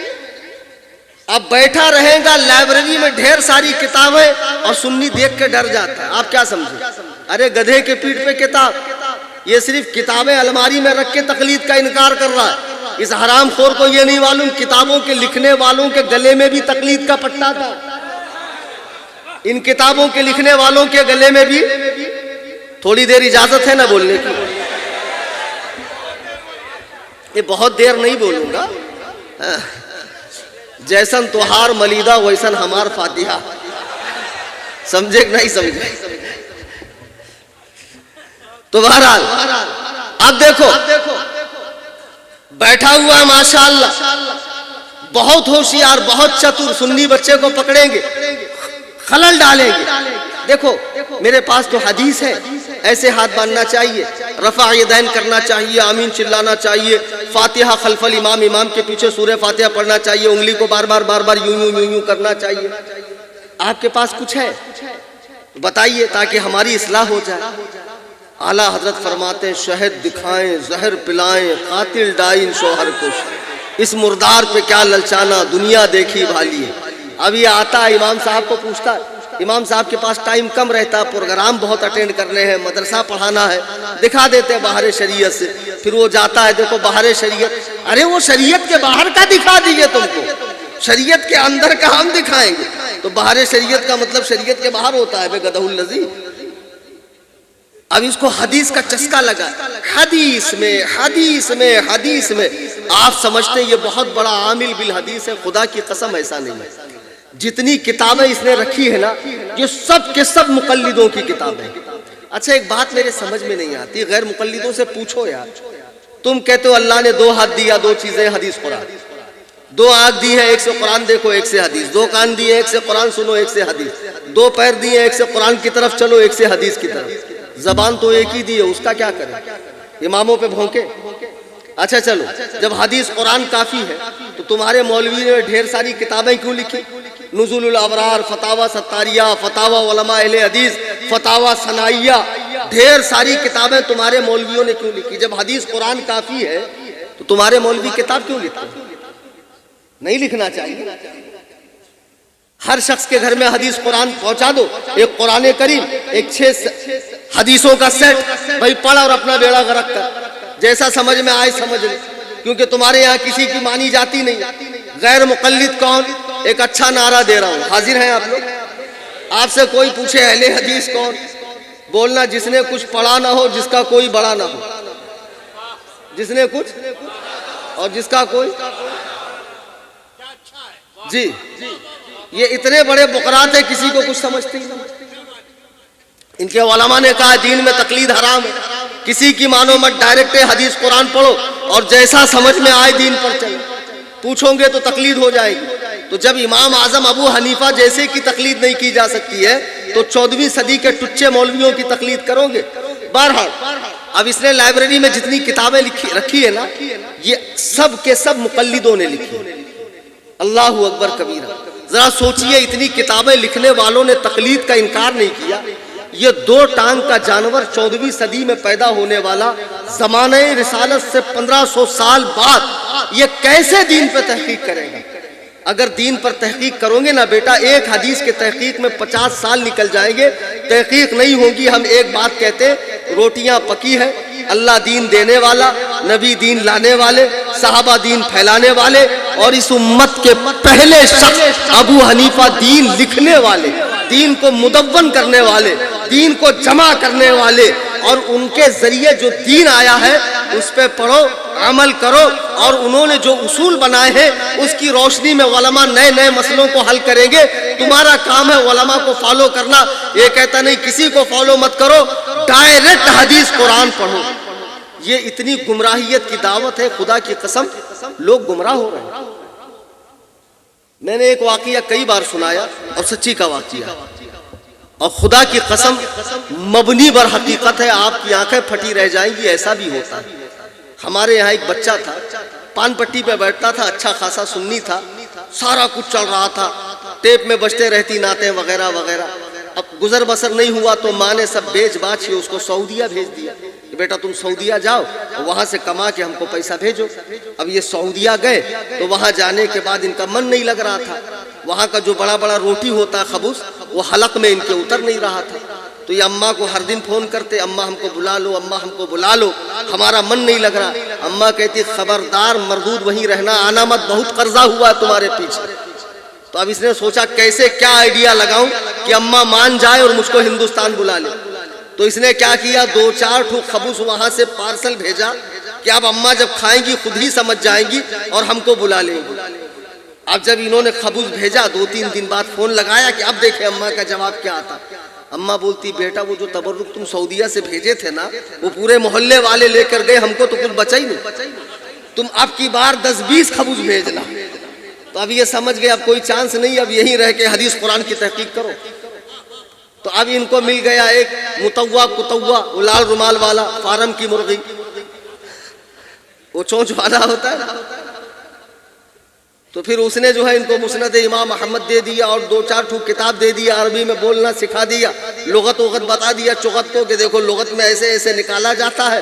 اور ماشاءاللہ سعودی کی تیز ہواؤں میں داڑھی شریف رکھ لی انہوں نے، اور پھر بھول گئے کہ میں نے داڑھی رکھا ہے، یہ نیچے تک داڑھی آئی۔ جب وہ تشریف لائے تو میں سوچ رہا تھا یا اللہ، یہ فضیلت الشیخ حفیظہ اللہ صاحب جب استنجا جاتے ہوں گے تو ایک میں ناڑا ایک میں لوٹا، تو یہ داڑھا کون سنبھالتا ہوگا؟ ہم نے سعودی میں نہیں دیکھا اما۔ بتاؤ کیسے کیسے پاجامہ لوگ ہیں۔ حج کے موقع پہ بخاری کی حدیث ہے، عبداللہ ابن عمر اپنی داڑھی ہاتھ میں پکڑ کے فرما رہے ہیں کہ لوگوں نبی نے فرمایا داڑیاں بڑھاؤ، مونچھیں پست کرو۔ آپ نے یہ کہہ کر ایک مشت سے جو زائد تھی کاٹ دیا۔ حج عمرہ کے موقع پہ یہ عمل اس لیے کیا کہ لوگوں کو پتہ چل جائے قول نبی فہم صحابی کیا ہے۔ نبی کے قول کو صحابی سمجھتا ہے کہ وہابی سمجھتا ہے۔ یہ 3 میل کا یہود چھاپ داڑھا رکھ لیے، اب وہاں سے آئے، اب ماشاءاللہ ماتھے پہ شامی کباب بھی ہے، اور چغت کا منہ نظر ہی نہیں آ رہا، یہاں سے جو بال اگے اس کے، یہ یہاں سے آنکھ کے نیچے سے کچھ دکھ ہی نہیں رہا، ذرا سے ہونٹ دکھ رہا ہے، ناک دکھ رہی، آنکھ دکھ رہی، اتنی سی پیشانی وہ بھی پوری کالی ہو گئی۔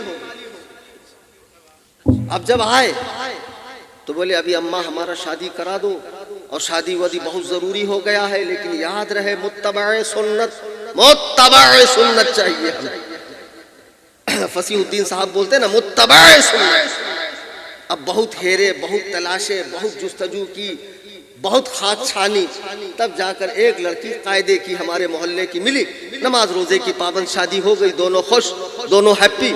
اب اس کے بعد جب شادی ہو گئی تو لڑکی بھی نماز پڑھ رہی ہے، یہ محدث صاحب، مجتہد صاحب، محقق صاحب کیا کہیں، یہ بھی ماشاءاللہ نماز پڑھ رہے ہیں، جا کر لہرا کر آتے ہیں، ذرا جلدی جاتے ہیں، عصر کو 1 گھنٹہ باقی تو پہلے ہی چلے جاتے ہیں، محقق لوگ ہیں نا، آ جاتے ہیں، پھر دیکھ رہے ہیں خاتون نماز پڑھی۔ ایک دن عورت نے نماز نہیں پڑھا تو محقق صاحب کی طبیعت تھوڑی اوپر نیچے ہو گئی، نماز نہیں پڑھی ظہر کی، تو کہا دیکھتے ہیں عصر میں۔ پھر جب یہ عصر جلدی پڑھ کے آئے، دیکھا انہوں نے عصر نہیں پڑھی، پھر دیکھا مغرب نہیں پڑھی۔ اب محقق صاحب کی طبیعت چھٹپٹائی، کہا اے جی تم نے ظہر عصر مغرب کیوں نہیں پڑھی؟ عورت نے کہا دراصل بات یہ ہے کہ آج میں پڑھنے کی حالت میں نہیں ہوں۔ تو کہا دیکھو ہم سے بقراتی مت جھاڑو، ہم سعودیہ میں اتنے سال رہے ہیں اور مسند امام احمد بغیر زیر زبر کے ہم نے پڑھی ہے، ہم کو مت سمجھانا، تو ہم کو مت سمجھانا۔ ارے عورت نے کہا میں اس حالت میں ہوں، نماز مجھ پہ نہیں ہے۔ کہا کسی حالت میں نماز معاف نہیں ہے، ابو داؤد کی حدیث ہے، اللہ کے نبی فرماتے ہر حال میں نماز پڑھنی پڑے گی۔ عورت نے کہا وہ ابو داؤد کی حدیث ٹھیک ہے لیکن ہم کو آ رہا ہے۔ بولے آ رہا ہو چاہے جا رہا ہو، نماز تم کو پڑھنی پڑے گی۔ تو عورت سمجھی شاید ان کو بات پوری طرح سمجھی نہیں۔ دیکھو یہ سچی کا واقعہ ہے۔ تو عورت نے کہا میں اس وقت حیض کی حالت میں ہوں۔ تو بولے اس سے کیا ہوتا ہے؟ حدیث میں اللہ کے نبی کا فرمان ہے لا تقبل صلاۃ حائض الا بخمار، حیض والی کی نماز نہیں ہوتی جب تک اوڑھنی نہ اوڑھے، اوڑھنی اوڑھ لے نماز ہو جائے گی۔ تو عورت نے کہا میں پورا لحاف پورا کمبل بھی اوڑھ لوں تب بھی نماز نہیں ہوگی، تم پگلا گئے ہو کیا جی؟ تم کیسے ہم کو نماز پڑھنے بول رہے ہو؟ بولے وہ کچھ نہیں، یہاں رہنا ہے تو متبع ہے، قرآن و سنت بننا پڑے گا، اور وہ جہالت اور تقلیدانہ ذہنیت رکھنا ہو تو نکلو یہاں سے، جب تک تقلید کی زنجیر توڑ کر نہیں توڑوں گی نہیں میرے پاس مت آنا۔ اب عورت بھی پریشان، آج تک تو یہی مسئلہ سنی تھی، اب یہ تو حدیث دکھا رہا، وہ بھی عربی میں پڑھ کے سنا رہا، کیا صحیح ہے کیا غلط ہے؟ عورت مائکے آ گئی، اب پانی بھرتے بھرتے سہیلیوں سے کہا ایک ٹھو مسئلہ بتاؤ تو۔ کہا کیا؟ بولے تو کہا ایسا ایسا مسئلہ۔ عورتوں نے کہا دیکھو ہم تو لیپنا پوتنا کھانا بنانا یہ سب جانتی ہے، اب حدیث کا بات ہے وہ تو مفتی کلیم جانتے ہیں نا، تو ان سے زیادہ تو ہم کو حدیث قرآن نہیں آتا۔ بولے انہی کے پاس چلو۔ بولے مسئلہ تو مجھے بھی پتا ہے نہیں، لیکن میرا شوہر سعودیہ سے پتہ نہیں کون کتاب پڑھ کے آیا، عربی میں بولتا ہے کہ ایسی حالت میں اوڑھنی اوڑھ لو نماز ہو جائے گی۔ تو لوگوں نے کہا ایک کام کرو، اس کا حل جو ہے وہیں پر مفت دماغی علاج کرتے ہیں، پیسہ بھی نہیں لیتے، اور جتنے بھی اڑیل سڑیل قسم کے ہیں جن کا پہلا مالا خالی ہے یا گوبر بھرا ہے نکال کر بھیجا گھسا دیتے، وہی ہے کلیم حنفی صاحب۔ اب آئے کلیم حنفی کے پاس، تو میں نے کہا کیا ہوا؟ بولے ایسی ایسی بات ہے۔ تو ہم نے کہا ایک کام کرو تم سسرال جاؤ اور ہم کو بلا لو چائے پر، پہلے تو تم کو شادی کرنی نہیں چاہیے، اب ہم ایک ٹرائی ماریں گے، کوشش کریں گے، اللہ نے توفیق دی تو ٹھیک، ورنہ بغیر طلاق کے واپس آ جاؤ، حلالے کی بھی ضرورت نہیں، کسی سنی صحیح العقیدہ سے شادی کر لیں۔ ہم نے کہا جاؤ، اب یہ گئی، اب اس کے بعد ہم کو انہوں نے بلایا، جب ہم گئے تو وہاں سے فضیلت الشیخ صاحب اتنا بڑا پھیٹ العلوم لے کر تشریف لا رہے تھے، تو ایسا لگ رہا تھا کہ ماشاءاللہ پتہ نہیں مدینہ یونیورسٹی کے شیخ الحدیث ہے کہ جامع ازہر کے رئیس الجامعہ ہے۔ جب تشریف لائے ایک ہاتھ سے مسافہ، تو میں نے کہا دو ہاتھ سے مسافہ بعد میں ان کو سمجھاتا ہوں، ابھی معاملہ زیادہ گرم ہے، بیٹھ جائیے۔ تو میں نے کہا خیریت ہے؟ بولے مولانا خیریت ویریت سب بعد میں، اگر اس کے وکیل بن کر آئے ہو کتاب اللہ حدیث رسول اللہ، دو ہی بات میں جانتا ہوں، باقی تیسری بات میں نہیں جانتا ہوں، اسی کے روشنی میں ہم سے بات کرنا۔ میں نے کہا جی اسی کے روشنی میں بات کروں گا، ذرا یہ بتائیے کہ عورت و مرد کی نماز میں کچھ فرق ہے؟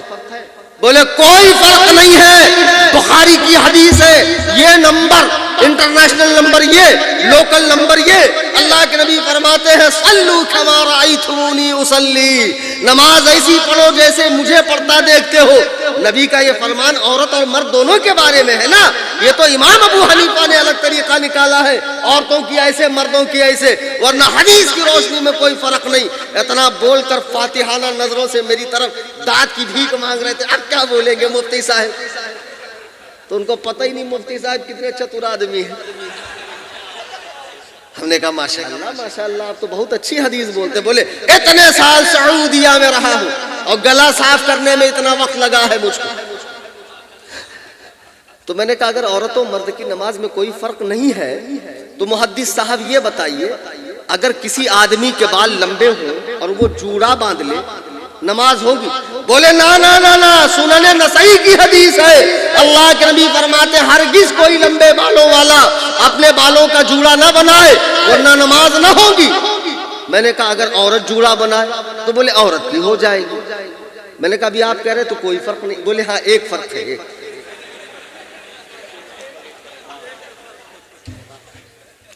میں نے کہا اچھا مرد اگر ٹوپی نہ پہنے تو نماز ہوگی؟ بالکل ہو جائے گی، اس کی تو کئی احادیث ہے، فلانا یہ نمبر فلانا۔ میں نے کہا نمبر رہنے دو، نمبر رہنے دو، ہم خود محدث آدمی، ہم کو کہاں تم نمبر بتا رہے ہو یار۔ اور میں نے کہا اگر عورت بغیر دوپٹے کے پڑے، نا نا نا نا نا، اس کا اتنا پتلا دوپٹہ ہو کہ بالوں کی سیاہی نظر آئے تو اس کی نماز نہیں ہوگی، بغیر دوپٹے کے کیسے ہوگی؟ تو میں نے کہا ابھی تو آپ کہہ رہے تو کوئی فرق نہیں۔ بولے نہیں مفتی صاحب یہ 2 فرق ہے۔ اب ان کو کئی فرق میں گنواتا گیا تو اس کے بعد نرم ہوئے فضیلت الشیخ صاحب۔ پھر میں نے کہا وہ سب چھوڑو، آپ بیوی کو اس حالت میں نماز کے لیے کیوں کہتے ہیں؟ بولے حضرت میں کیا غلط کہتا ہوں، رکیے ابھی میں حدیث لے کر آتا ہوں۔ اندر گئے، ابو داؤد لائے، تو میں نے ان سے پوچھا حدیث آج سے ہے؟ نہیں، بولے حدیث تو 1500 سال سے۔ تو میں نے کہا عورتیں آج سے ہیں؟ بولے عورتیں بھی 1500 سال سے۔ تو میں نے کہا 1500 سال میں نبی نے، صحابہ نے، تابعین نے، تبع تابعین نے، اولیاء امت نے، صلحاء نے، مفسرین نے، محدثین نے، علماء ربانیین نے، کسی نے نہیں سمجھا ڈائریکٹ نبی کا تم کو کوئی کال وال آیا تھا کہ اس حدیث کا یہ مطلب ہے جو تم سمجھے ہو؟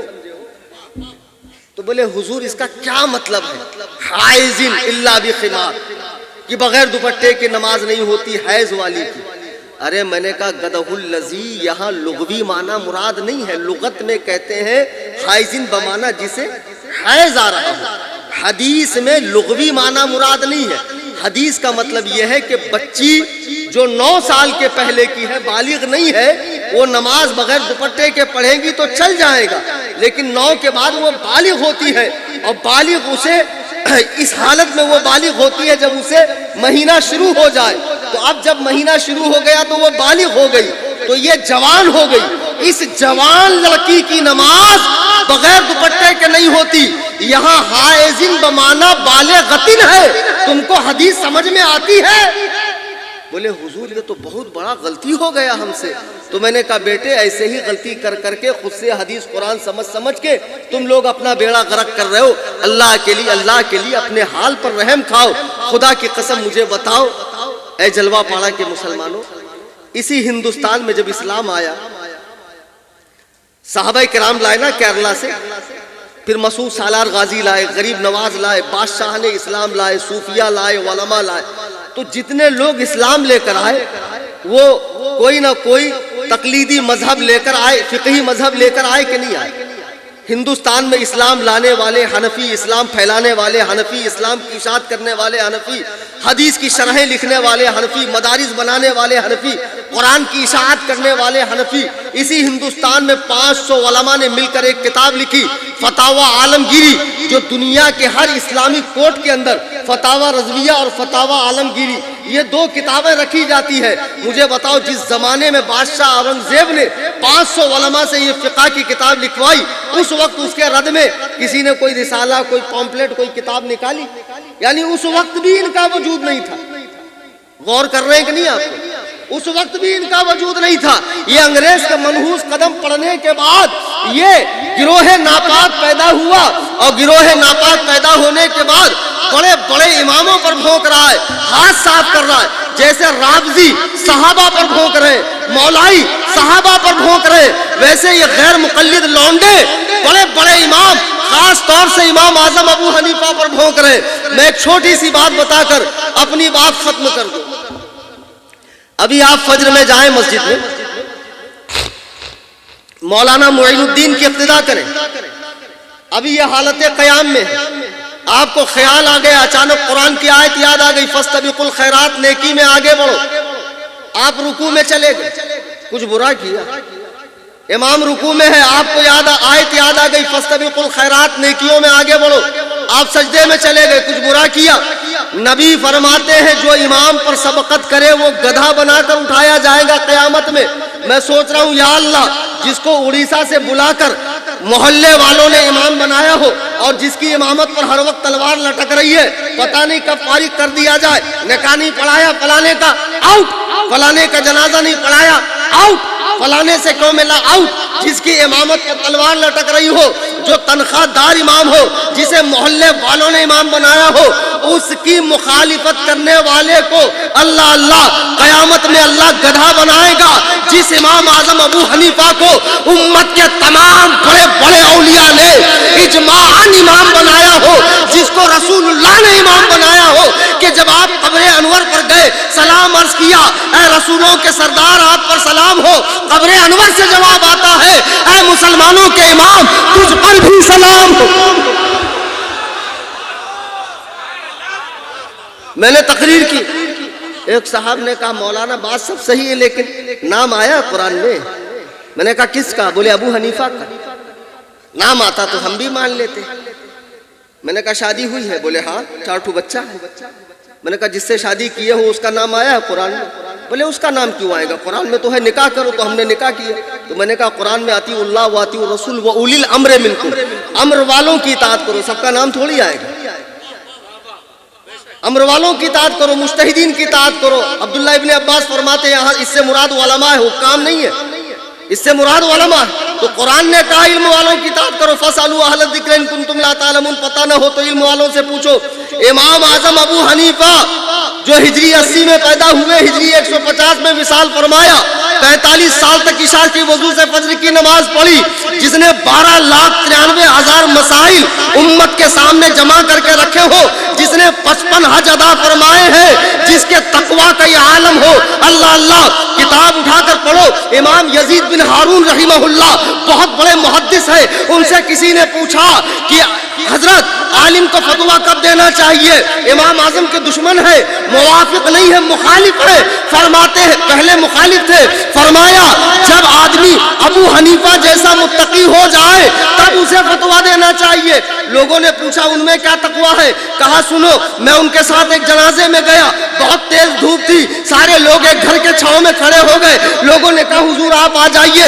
امام اعظم نے فرمایا نہیں، اس گھر والے نے مجھ سے قرضہ لیا ہے، اگر میں اس کی چھاؤں میں کھڑا رہوں تو یہ سود ہے، یہ پیسے پہ زیادہ انٹرسٹ حاصل کرنا ہے۔ اللہ مجھے بتاؤ جو اتنا متقی پرہیزگار ہو کہ بوقت وفات اپنے بیٹے حماد سے کہتا ہے کہ میرے پاس 5 کروڑ کی امانتیں ہیں، جب میں دنیا سے جاؤں تو فلاں کو دینا۔ ارے کتے کے پلے، تجھے اگر 500 روپے دیے جائیں تو 4 آدمی لے جانا پڑتا ہے وصول کے لیے، اس زمانے میں جس کے پاس 5 کروڑ کی امانت ہو، مجھے بتاؤ جو لوگوں کے دنیاوی معاملات میں خیانت نہ کرتا ہو وہ حدیث و قرآن میں خیانت کرے گا؟ تمہاری مائیں تم پر روئے۔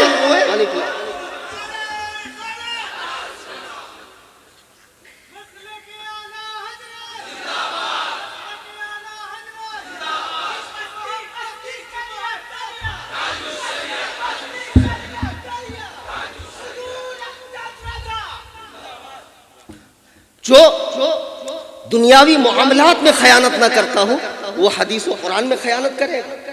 شرافت سے رہو، حساب میں رہو، سنی ہو سنی بن کر رہو، صحابہ اہل بیت پاک کا ادب کرو، نہ خارجیوں کی طرح اہل بیت پاک سے بغض رکھو، نہ رافضیوں کی طرح صحابہ سے بغض رکھو، نہ غیر مقلدین کی طرح ائمہ اربعہ سے بغض رکھو، خاص طور سے امام اعظم ابو حنیفہ۔ آج کنفرم کر لو ہماری پہچان محمدی، سنی، حنفی، یہ ہماری پہچان ہے۔ محمدی، سنی، حنفی، بڑے حنفی تو دیوبندی بھی بنتے ہیں، وہ حنفی نہیں منفی ہے۔ ہاں ان کی حنفیت سے ہمیں کیا لینا، جو محمدی نہ ہو تو حنفی بن کر کریں کیا؟ ٹھیک ہے، یہ ہماری پہچان ہے۔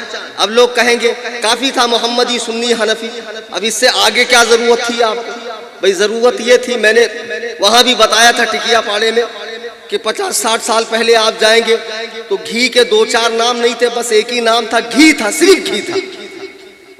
لیکن بعد میں جب مارکیٹ میں ڈالڈا آیا تو پھر اب ضرورت پڑ گئی کہ گھی کو کچھ نام دیا جائے۔ پہلے گائے ایک ہی تھی، دیسی گائے، جب جرسی گائے آئی 40-40 لیٹر دودھ دینے والی، تب ضروری تھا کہ اوریجنل گائے کو کسی نام سے پہچانا جائے۔ جب مرغیاں ایک ہی قسم کے تھی جو 20 دن انڈے پر بیٹھ کر گھول گھول کر بچے نکالتی تھی. بعد میں ٹیکنالوجی بڑی، مشینیں آ گئی، ادھر سے کچا ادھر سے بچہ، ادھر سے کچا ادھر سے بچہ، سارے لال رومال والے ایک پنجرے کے اندر جمع ہو جاتے ہیں. فارم کے مرغے فڑاک سے اللہ میں، پھر سے اللہ میں، جھٹ سے اللہ میں. مرغی کی بھی ضرورت ہے، تو اب ضرورت ہوا کہ جو اوریجنل ہے اس کو دیسی کہا جائے. دیسی مرغی، دیسی گائے، دیسی گھی. گھی کا پہلے نام دیسی نہیں تھا، جب ڈالڈا آیا تب گھی کو کیا کہا جانے لگا. ہم سنی ہی ہیں، لیکن جب اور سنی حنفی بن کر دیوبندی آیا تو ضروری ہے کہ جو اوریجنل ہو اس کے لیے ایک نام رکھا جائے. تو اوریجنل کے لیے بریلوی رکھا گیا. وہابی مر جائے گا، دیوبندی مر جائے گا، اپنے آپ کو بریلوی نہیں کہے گا. مولائی مر جائے گا، نشیڑی مر جائے گا، پیر صاحب مر جائیں گے، اپنے آپ کو بریلوی نہیں کہیں گے. اس لیے کہ بریلوی ہونے کے لیے بہت جگرا چاہیے. ایسے کوئی بریلوی نہیں بنتا. سچا عاشق رسول، سچا صحابی، سچا اہل بیت کا چاہنے والا، سچا ائمہ دین کا چاہنے والا. آج کا یہ مبارک جلسہ جو بچوں نے منعقد کیا ہے، پیغام لے کر اٹھیے. محبت صحابہ، محبت اہل بیت اور مذہب امام اعظم ابو حنیفہ پر سختی سے قائم رہنا. اور یہ 2 ٹکے کے غیر مقلدوں کو بعد میں آ کے ٹھوکوں گا قاعدے سے. 2 اعلان سن لو قاعدے سے. پیچھے جاؤ بیٹا، وہاں کھڑے رہو. گیٹ کے پاس کچھ بچے اسکینر اور کوپنز لے کر کھڑے ہیں، ٹھیک ہے. اب دیکھ رہے ہیں آپ خانقاہوں سے رافضیت بڑھ رہی ہے. مدرسے تو بہت ہیں، جامعات تو بہت ہیں. میں ممبئی میں خانقاہ بنا رہا ہوں. بناؤں کہ نہیں بناؤں؟ اجازت ہے. تو ایسی باتوں سے ہوا میں نہیں بنانا، خلا میں، فضا میں نہیں بنانا، زمین پر بنانا. تو اس کے لیے پیسے چاہیے. تو ظاہر سی بات ہے وہ کوپنز ہے. تو سب سے پہلے آپ ٹوٹیں گے 50 والے پہ، 100 والے پر. ایسا ظلم مت کیجیے. اس میں 500 کا بھی کوپن ہے. اپنے ماں باپ کو اصال ثواب کے نام سے، مرشدوں کو اصال ثواب کے نام سے، سرکار امام اعظم حضرت سیدنا امیر معاویہ ابو بکر صدیق کو اصال ثواب کے نام سے کوپن لیتے جائیں. 500، 200، 100. اور جن کے پاس نہیں ہے وہ 50 کا لیتے جائیں. اور جن کے پاس کیش نہیں ہے، اسکینر ہے، اسکینر کے اوپر آپ اپنی رقم بھیجیں، لیکن ضرور دیں. گیٹ پر بچے کھڑے رہیں گے، جاتے جاتے آپ ضرور حصہ لیں. اور دوسرا اعلان یہ، 26 تاریخ کو میرا مناظرہ حیدرآباد کی سرزمین پر. آپ دیکھنا چاہتے ہیں نا تو میرے چینل میں آ جاؤ بھائی. اہل سنت کا سب سے بڑا چینل اس وقت 1,10,000 کے قریب فالوورز ہیں اس کو. واٹس ایپ آپ کو کام یہ کرنا ہے، واٹس ایپ اوپن کرنا ہے. واٹس ایپ اوپن کرنے کے بعد ماشاءاللہ، واٹس ایپ اوپن کرنے کے بعد اپڈیٹس میں جانا ہے. اپڈیٹس لکھا ہوتا ہے، وہاں جا کر اوپر دیکھو کیمرے کے بازو میں سرچ کا بٹن ہے، وہاں ٹائپ کرو سنی، SUNNI سنی. نیچے بہت سارے نام آئیں گے. جو سنی جمعیت الاحناف آئے گا اس پہ کلک کیجئے. ٹرمز اینڈ کنڈیشن کو دبائیے. فالو لکھا، فالو دبائیے. بیل آئیکن کو دبائیے. اس کی لنک کو اسٹیٹس پہ، سوشل میڈیا پہ شیئر کیجئے. اس چینل سے ہر سنی کو جوڑیے. ابھی رد دیوبندیہ شروع ہے، پھر اہل حدیثوں کا میں الف بے سے جو شروع کروں گا تو یہاں تک لے کر جاؤں گا. اور جتنا میں ٹھوکتا ہوں ان غیر مقلدوں کو شاید ہی کوئی ٹھوکے. تو چینل سے جڑ جائیے اور جاتے جاتے خانقاہ حنفیہ کے لیے تعاون کیجیے. دوران تقریر قرآن کریم پڑھنے میں، حدیث پاک کے الفاظ بولنے میں مجھ سے کوئی غلطی خامی ہوئی ہو، میں اللہ کے حضور معافی مانگتا ہوں اور تمام حاضرین سامعین کے سامنے توبہ کرتا ہوں. استغفر اللہ ربی من کل ذنب واتوب الیہ. لا الہ الا اللہ محمد رسول اللہ صلی اللہ علیہ وسلم. ہر رہ گزر پہ شمع جلانا یہ ہے میرا کام. تیور ہے کیا ہوا کہ یہ میں دیکھتا نہیں. خانقاہ کے لیے جلدی تعاون کیجیے گا چونکہ مجھے آدھے گھنٹے کے بعد ایئرپورٹ کے لیے نکلنا ہے. وما علینا الا البلاغ.